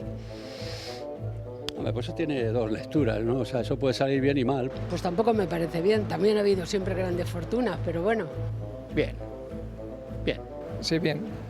Esto es un tema escabroso. O sea, al final, las grandes fortunas, si le pones un impuesto, o sea, tienen la facilidad de irse a otro lado. Entonces, Herencia universal para los que cumplan 18 años. Pues es un gasto innecesario porque hay que empezar a trabajar cuanto antes. Herencia. Muy mal, o sea, eso no tiene ningún sentido para mi punto de vista. sí, bien. ¿Las bajas por menstruaciones dolorosas? Bueno, eso no sé, tampoco siempre ha habido. O sea que no, las mujeres no han nacido el año pasado, o sea que es... Hombre, eso pues sí, me parece bien, o sea, que exista. ¿Pero no crees que perjudica a las mujeres? ¿Cómo va a perjudicar a la mujer? Eso lo beneficia a nuestro país. Porque si yo me cojo una baja cada mes, pueden no contratarme sabiendo... Mala suerte, pues vale, pero eso no tienes por qué tener mala suerte y ni siempre tampoco. Pues sí, no había pensado. ¿Y cuotas a empresas para que tengan un mínimo de mujeres e inmigrantes? Tampoco. Pues no me parece bien. Porque por ser migrante, pues no. Y de la izquierda, PSOE, Unidas Podemos, Sumar, ¿qué opina? ¿Tienen cosas buenas? A ver, todos roban. Me da igual derecha, izquierda, todos roban. Lo peor. ¿Y le sorprende que todas esas medidas sean de sus programas electorales? Sí, aunque tampoco te puedo decir si es, bueno, si es así, pues sí, me parece mal. Bueno, todo el mundo acierta alguna vez, o como decirte, unos lo hacen mejor unas veces, otros. Hombre, intenta captar la atención social, ¿no? Con ayudas. Pero bueno, aquí hay que trabajar. Bueno, la demagogia se extiende con facilidad y es fácil.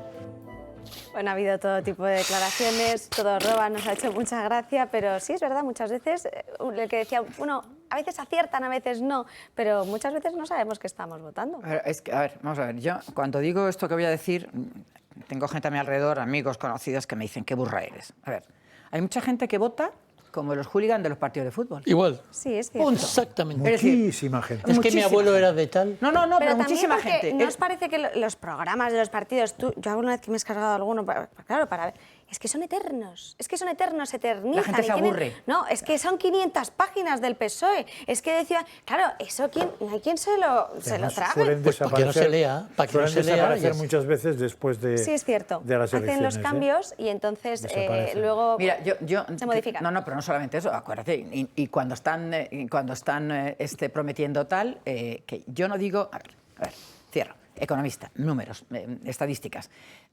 Tú llegas al poder y te das cuenta que efectivamente no tienes un chavo en la bolsa, ¿vale?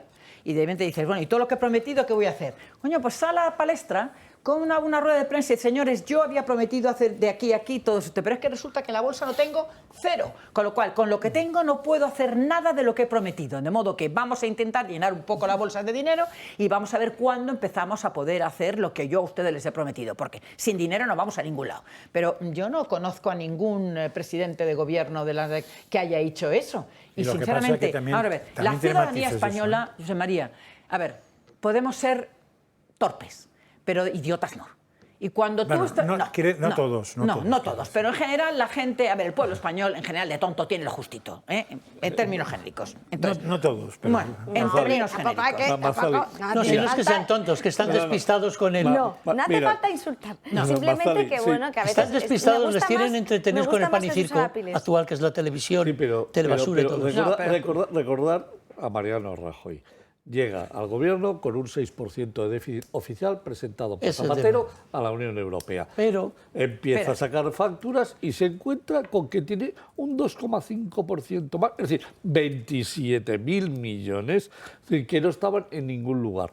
En lugar de sentarse delante de las cámaras de televisión y delante del Congreso de los Diputados y decir, señores, acabo de encontrarme con 27.000 millones de euros que me faltaban contabilizar. Y por lo tanto que habrá que pagar a los proveedores porque si no el daño es todavía superior. Claro, 27.000 millones, con la que nos está cayendo, supone A, B, C, D y E. Bueno, esto que pasó con Zapatero en noviembre no es nada comparado con lo que hay con lo que nos vamos Pero que sepas que el relato que has explicado tiene un único problema. Sí, que la deuda, o sea, que los mercados se pueden poner muy nerviosos. No, yo te diré el problema, que Rajoy y su equipo sabían perfectamente lo que había en los cajones bastantes meses antes. Con lo cual está muy bien que se venda la burra, pero tenían perfectamente claro, no sé si eran los 20 y pico, o 30 y pico, o 40, déjame acabar el argumento, pero sabían perfectamente que lo que se había mandado a Europa era mentira.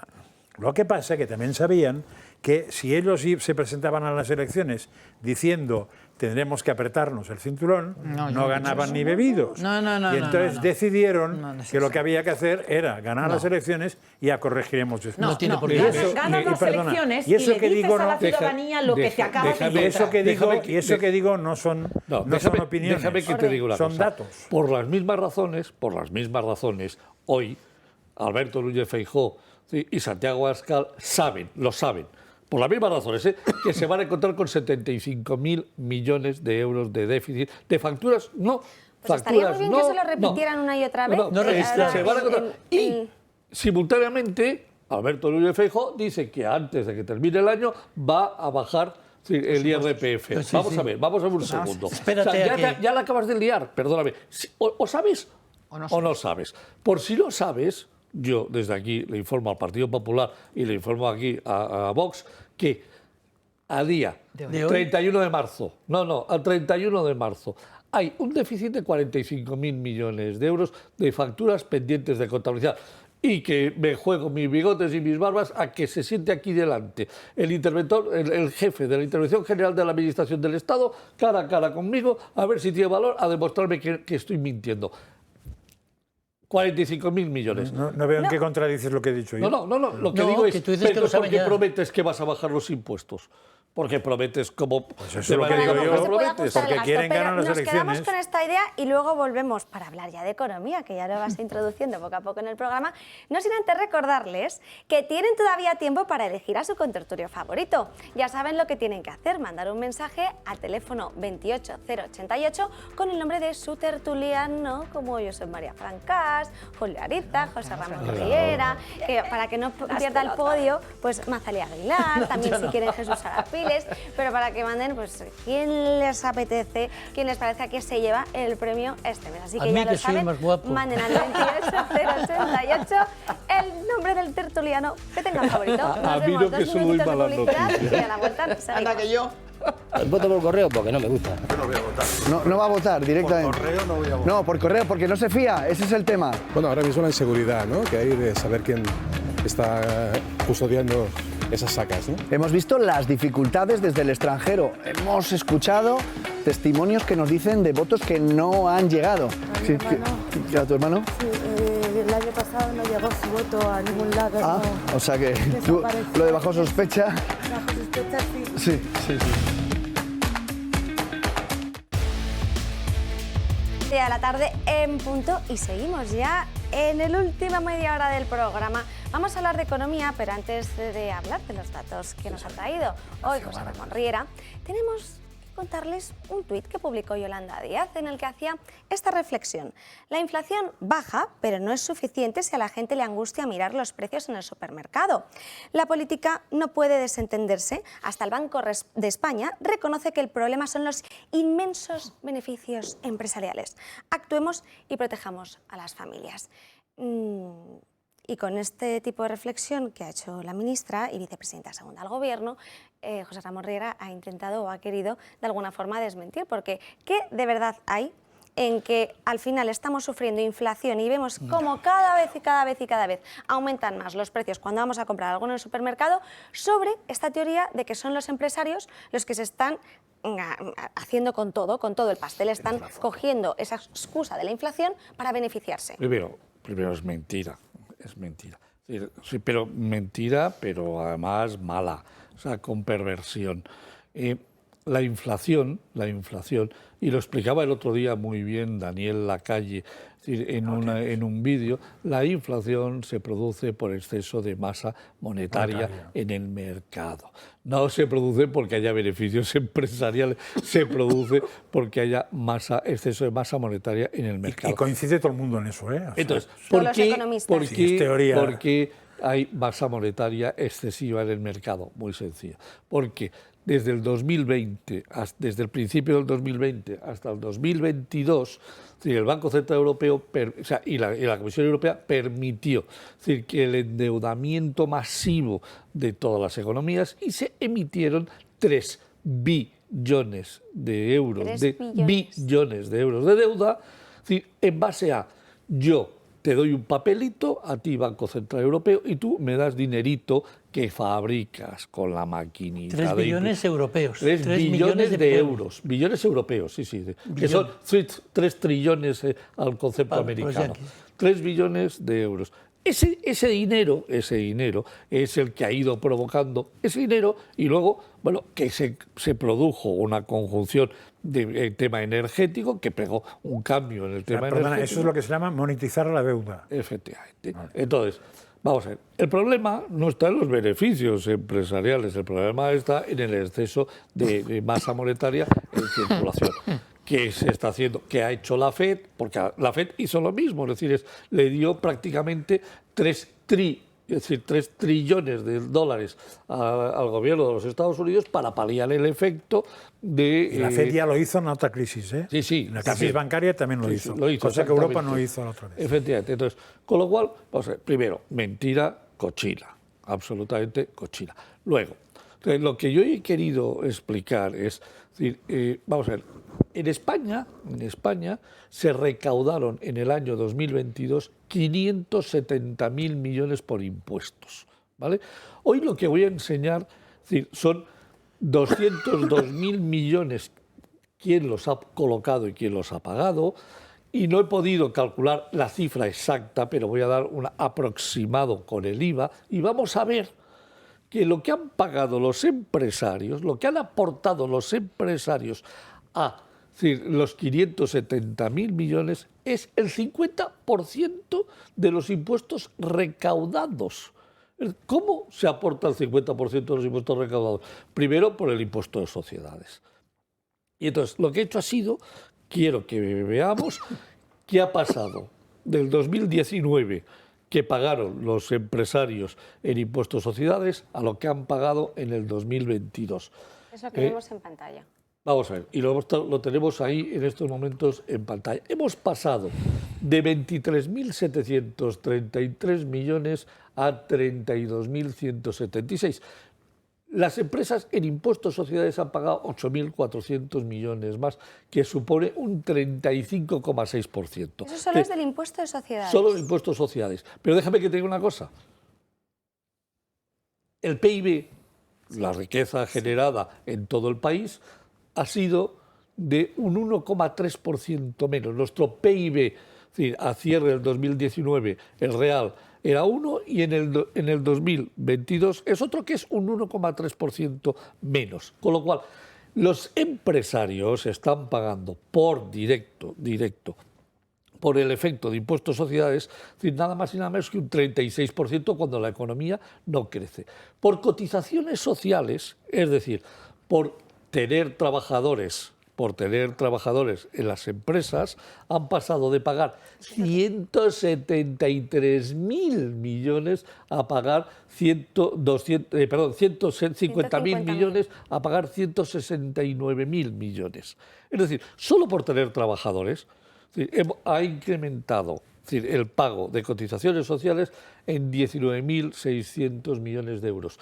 Todos sabemos que hoy, y ayer estaba aquí por la tarde con el secretario general, o sea, el jefe de estudios de uso, en el cual uso demuestra, creo que es el mejor estudio que hay en estos momentos, sin duda, sobre el paro, demuestra que estamos por encima de los 4 millones de parados, lo cual quiere decir que aproximadamente con el mismo número de parados en el 2019 que en el 2022, las empresas están pagando 19.000 millones de euros más. Si tú la coges y sumas las dos cantidades, tienes que los empresarios han pagado en el 2019 174.000 millones en números redondos y han pagado en el 2022 202.000 millones en números redondos. 202.000 millones, que supone pagar un 16% ¿Eso más. que han pagado en concepto de cotizaciones, impuestos sociales más cotizaciones sociales. El conjunto. Pero claro, aquí falta el IVA. Ahí va. Claro, perdóname, las empresas son uno de los mayores pagadores de IVA. ¿Por qué? Modelo 303. Claro, efectivamente. ¿Por qué? Muy bien. ¿Cómo se lo sabe? Entonces, por IVA se ha recaudado en el último año muy cerca de los 90.000 millones. Aproximadamente, yo he hecho un cálculo, pero como no es seguro, es un cálculo mío, no lo puedo sacar de una fuente oficial todavía, que la sacaré. Aproximadamente me salen unos 40.000 millones de pago por parte de los empresarios en impuesto de valor añadido. Grandes, pequeñas y medianas empresas. Es decir, si yo sumo a los 202.000 millones, le sumo casi unos 40.000 millones, 38.000 millones, estamos hablando de 240.000 millones, 250.000 millones. Con este margen, porque sí que hemos visto que es verdad que hay algunos supermercados que han intentado, ¿no?, ajustar un poco los precios que dan. Con este margen, ¿qué podrían hacer? Es decir, con todos estos 40.000 millones que están pagando en función de cómo están ahora, claro, habría que hacer una estimación a lo mejor de cómo están los productos en el mercado, pero ¿tienen margen para poder bajarlo y ajustarlo más o no? Vamos a ver. Es decir, los márgenes en estos momentos de los productos, de las mercancías básicas, es decir, que están expuestas en los grandes supermercados, no son en estos momentos el gran factor de la inflación. La inflación viene provocado por un motivo, es decir, por los costes de las materias primas, es decir, que es donde más se han afectado, es decir, y se han transmitido directamente, es decir, a la producción. Si a mí, es decir, producir un bien me han incrementado la luz, como me la incrementaron en su momento, gasolina, gas, efectivamente, más todo lo demás, es decir, resulta que, claro, es decir, esto es un efecto muy complicado, porque cojamos los alimentos desde mayo del 2019 a mayo del 2023 han subido un 30%. Claro, en donde tú metes alimentos en la cadena de producción, te están subiendo un 30%. Pero es que hay muchas materias primas que han ido subiendo a lo largo del tiempo que van directas, es decir, al coste de producción. Más los gastos intermedios para producir. Es decir, realmente el margen que se está quedando el empresario se está reduciendo. Y os pongo un ejemplo. En enero vimos que Hacienda tuvo que devolverle a las empresas 7.000 millones de euros, porque había recaudado 7.000 millones de euros más, y cuando las empresas le dicen, oiga, no, que me estoy pegando el bofetón en el 2022 en mis resultados, porque las empresas dicen, oiga, no, yo para el año que viene mis resultados han bajado, usted me tiene que devolver, y Hacienda se lo cree, te devuelve el dinero y luego te hará el ajuste si tiene que hacértelo durante el impuesto de sociedades, cuando se lo presentes en julio. Entonces, los márgenes han bajado y por eso, o si no, si os acordáis, cuando presentábamos la recaudación de abril, todavía la parte de impuestos de sociedades acumulada estaba en negativo. Es decir, todavía los impuestos de sociedades recaudados en el primer cuatrimestre del año han sido inferiores, por supuesto, en mucho al año anterior y además negativos. Con lo cual, no son los empresarios. Sí, pero mira, no son los yo tengo dos noticias que me interesaría comentar económicas, pero sobre todo una que quiero que me la explique él, es un titular de hoy de Libre Mercado. Sánchez cierra su era de piratería fiscal, eso es opinión, subiendo el doble la recaudación a los trabajadores que a las empresas. Claro. Al doble a los trabajadores, o sea que todo lo que has dicho es la gran subida a las empresas, pues a los trabajadores el doble. Y sigue, el subtítulo es más interesante todavía porque dice, el peso del IRPF en la recaudación se elevó en 1,5 puntos en 2022 hasta el 42,32%, mientras que sociedades solo aumentó en 0,76. Pero después hay otra noticia que me parece... Si me dejas, te contesto esto. Quiero que me la comentes. No ha sido el 42, ha sido el 48%. Exactamente, Hacienda ha recaudado, con respecto al 2019, en el cuatrimestre contra cuatrimestre, ha incrementado un 48% la recaudación de IRPF. Y es lo que te estaba comentando hace unos minutos, que en cambio está en negativa la recaudación de los impuestos de sociedades. O sea, hay unas pequeñas diferencias entre lo que dice Libertad Digital y lo que digo yo. Pero están cuadrando los números. Pero que de alguna manera tú has dicho, han esquilmado las empresas. Y dice, han esquemado las empresas y el doble de los ciudadanos. Con lo cual es peor. Y la otra noticia que creo que no tiene desperdicio, citaré la fuente, que es OK Diario, titular. Y yo pregunto cómo se llama eso, pero eso si me lo queréis responder. Sánchez ha cobrado hasta el último día las dietas para vivienda del Congreso, pese a vivir en Moncloa. ¿Cómo? Sánchez ha cobrado hasta el último día las dietas para viviendas del Congreso, pese a vivir en Moncloa. Sabéis que el Congreso a los diputados les paga dos cosas, tres, un sueldo, unos extras según el cargo que ocupen y unas dietas según de dónde vengan.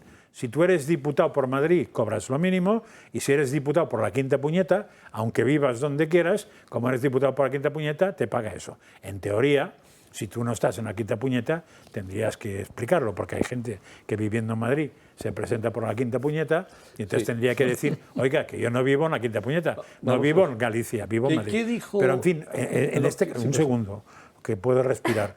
En este caso, el tema no es que viva en la Quinta Puñeta o no viva, es que tiene una casa pagada en Moncloa. Claro. Eso que le pasa a Sánchez le habrá pasado a más de un ministro, que cobrará dietas por venir de donde sea y tiene un piso que le paga. Yo no entiendo... Con lo cual tiene una segunda lectura esa que yo no voy a hacer, pero que algún investigador, inspector de Hacienda, de esos que hay tantos, tendría que hacer, que es como estos señores ministros o el presidente de gobierno cobra en bienes, es decir, si se ahorra la casa, tendría que declararlo en la declaración de Hacienda, ¿no? Sí. Porque si tú te pagan si un banco te da, antes eso que se ponía de moda, que te daban un televisor... Sí, un regalo. Pues tienes que ponerlo, ¿cómo se llama esto? Sí, como una especie, son regalos... Tiene un nombre, tiene un nombre, pero...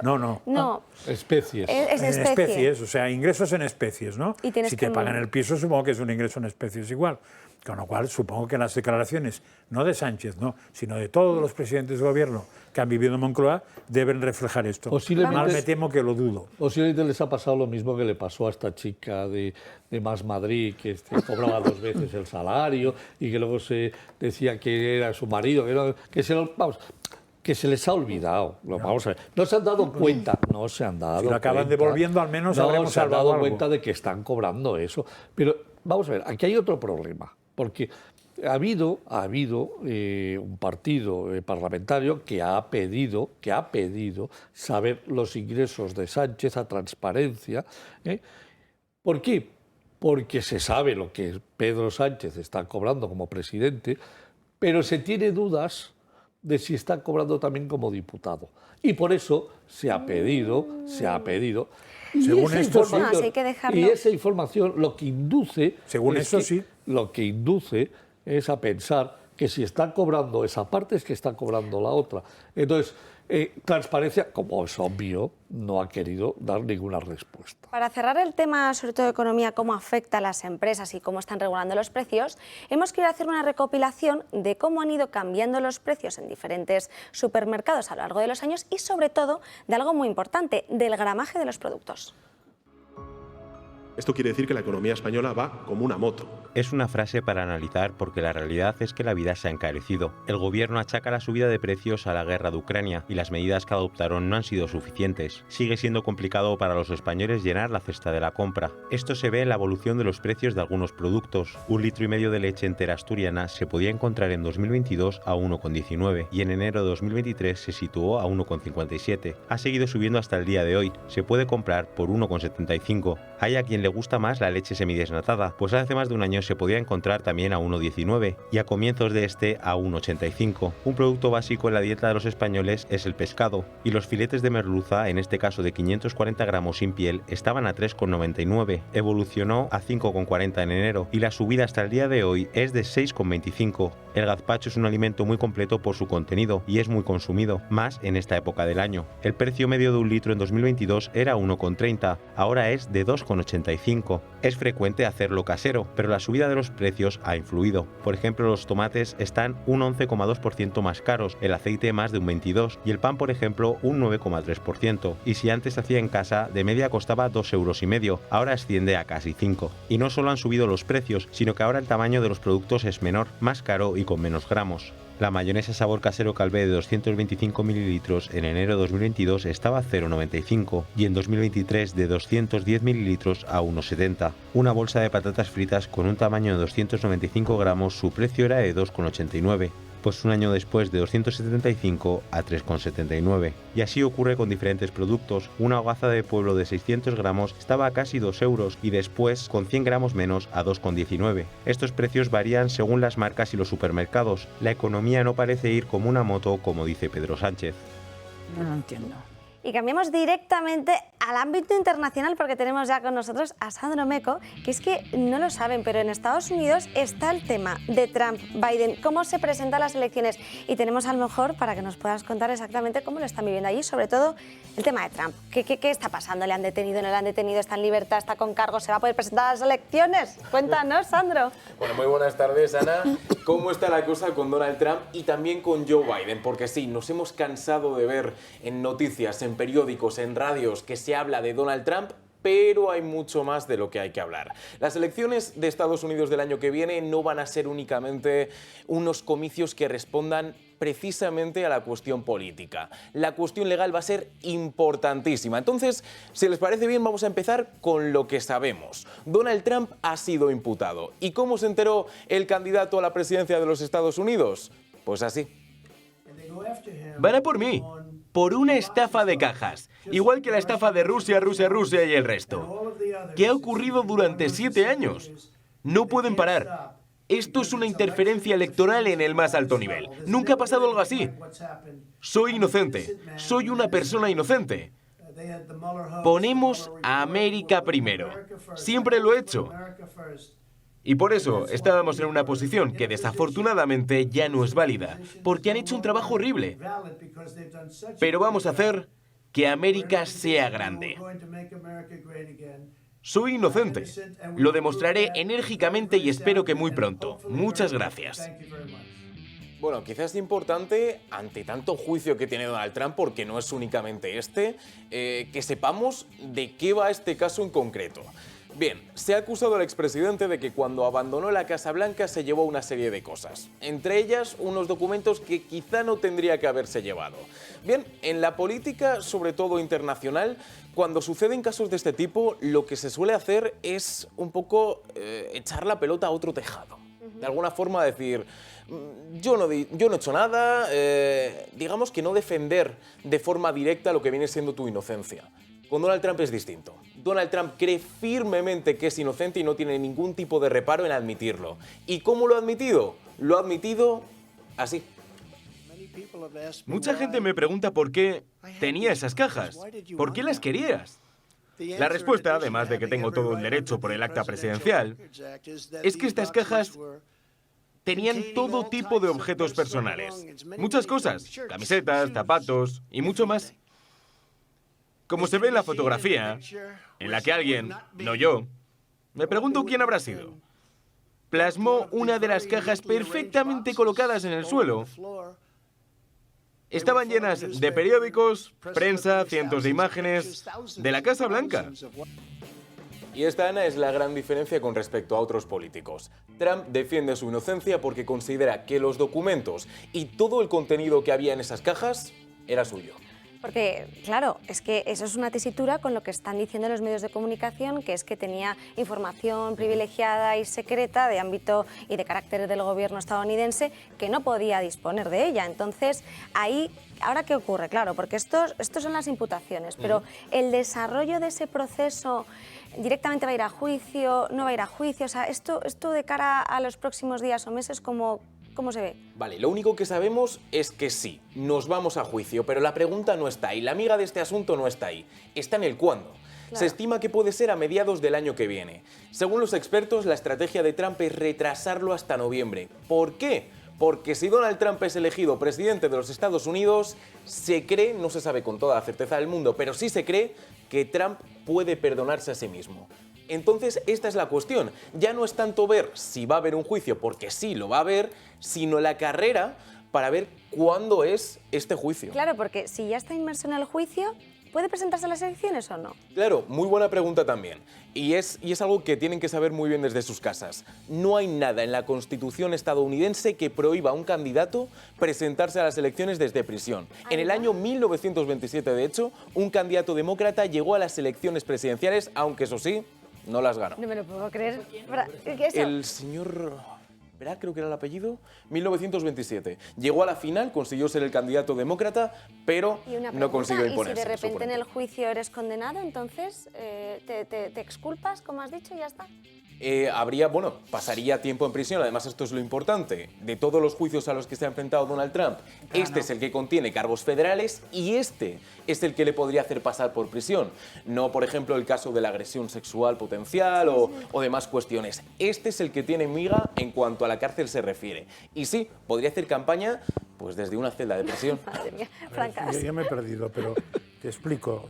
Yo me fío de un tal Sandro Meco. Sí. Ya sé. Y hace aproximadamente, no sé si un año o dos, sentado aquí, le pregunté, cuando salió el tema de los papeles, y me dijo textualmente, el presidente de Estados Unidos es el que clasifica o desclasifica los papeles.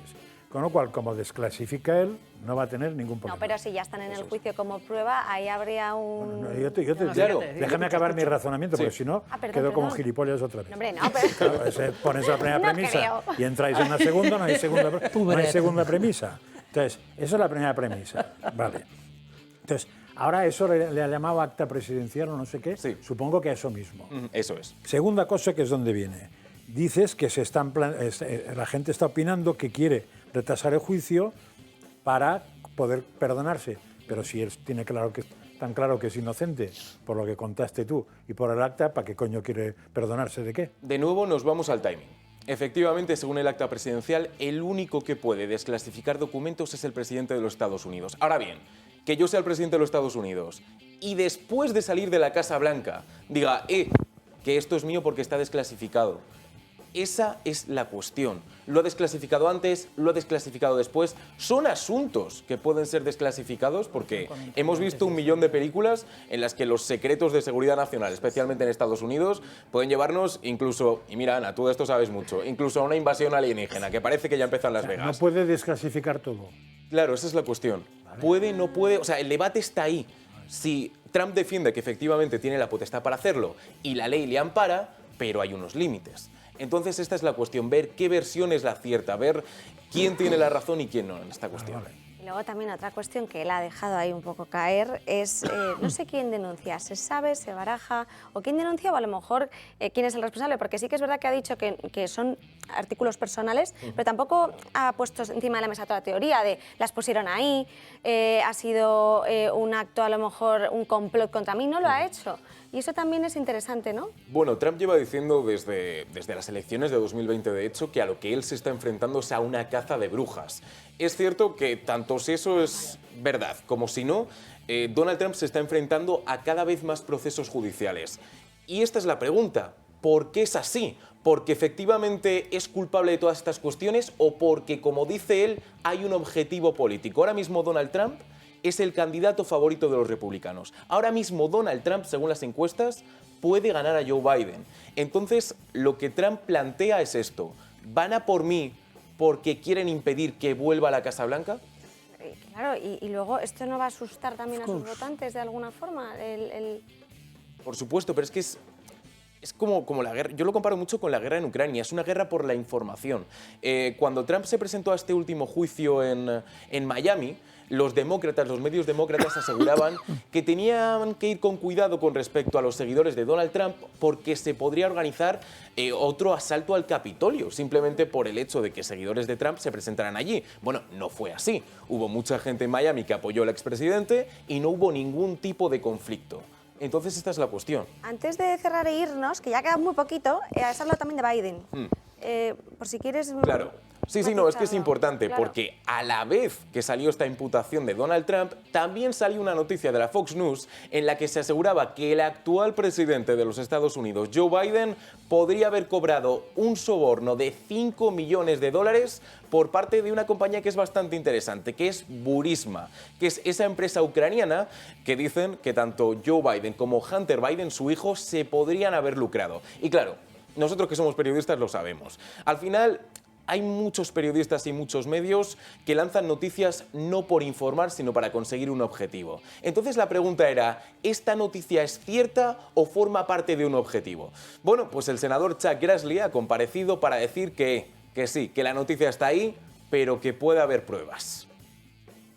El 1023 emitido a los comités tenía una referencia de que el individuo extranjero que supuestamente sobornó a Joe y Hunter Biden tendría grabaciones de audio de sus conversaciones con ellos.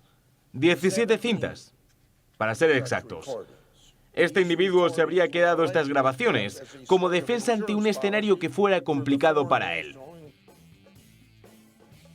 Vale, ¿y qué pasa con esas grabaciones? ¿Quién las tiene? Bueno, pues es el FBI, y estas pruebas son las que podrían cambiarlo todo. Así que el senador Ted Cruz interrogó nada más y nada menos que al subdirector del FBI para tratar de sacarle una respuesta. Y lo cierto es que no fue una tarea sencilla. Subdirector Abbott, ¿tiene el FBI 17 grabaciones de voz que demuestran que hubo un soborno? Senador, me gustaría añadir que hemos trabajado con el Comité de Supervisión de la Cámara. Ya, pero esto es el Senado. Estamos al otro lado del Capitolio, esto es el Senado. ¿Tienes las 17 grabaciones? No voy a hablar sobre ninguna investigación, señor. ¿Ves? Ese es el problema con el FBI. Y he hablado de esto con Chris Wray.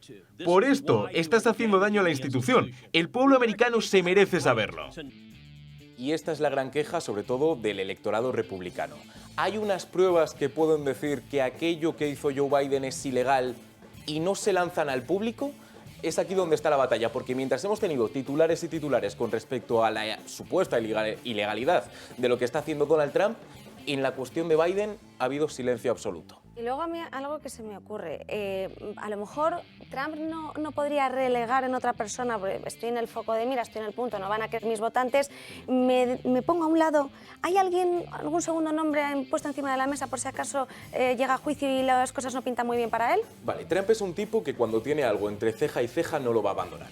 Tanto si su propia familia, como ha sido el caso, se lo ha aconsejado, a Donald Trump le da igual. Ahora bien, pongamos que efectivamente Donald Trump no se puede presentar a las elecciones.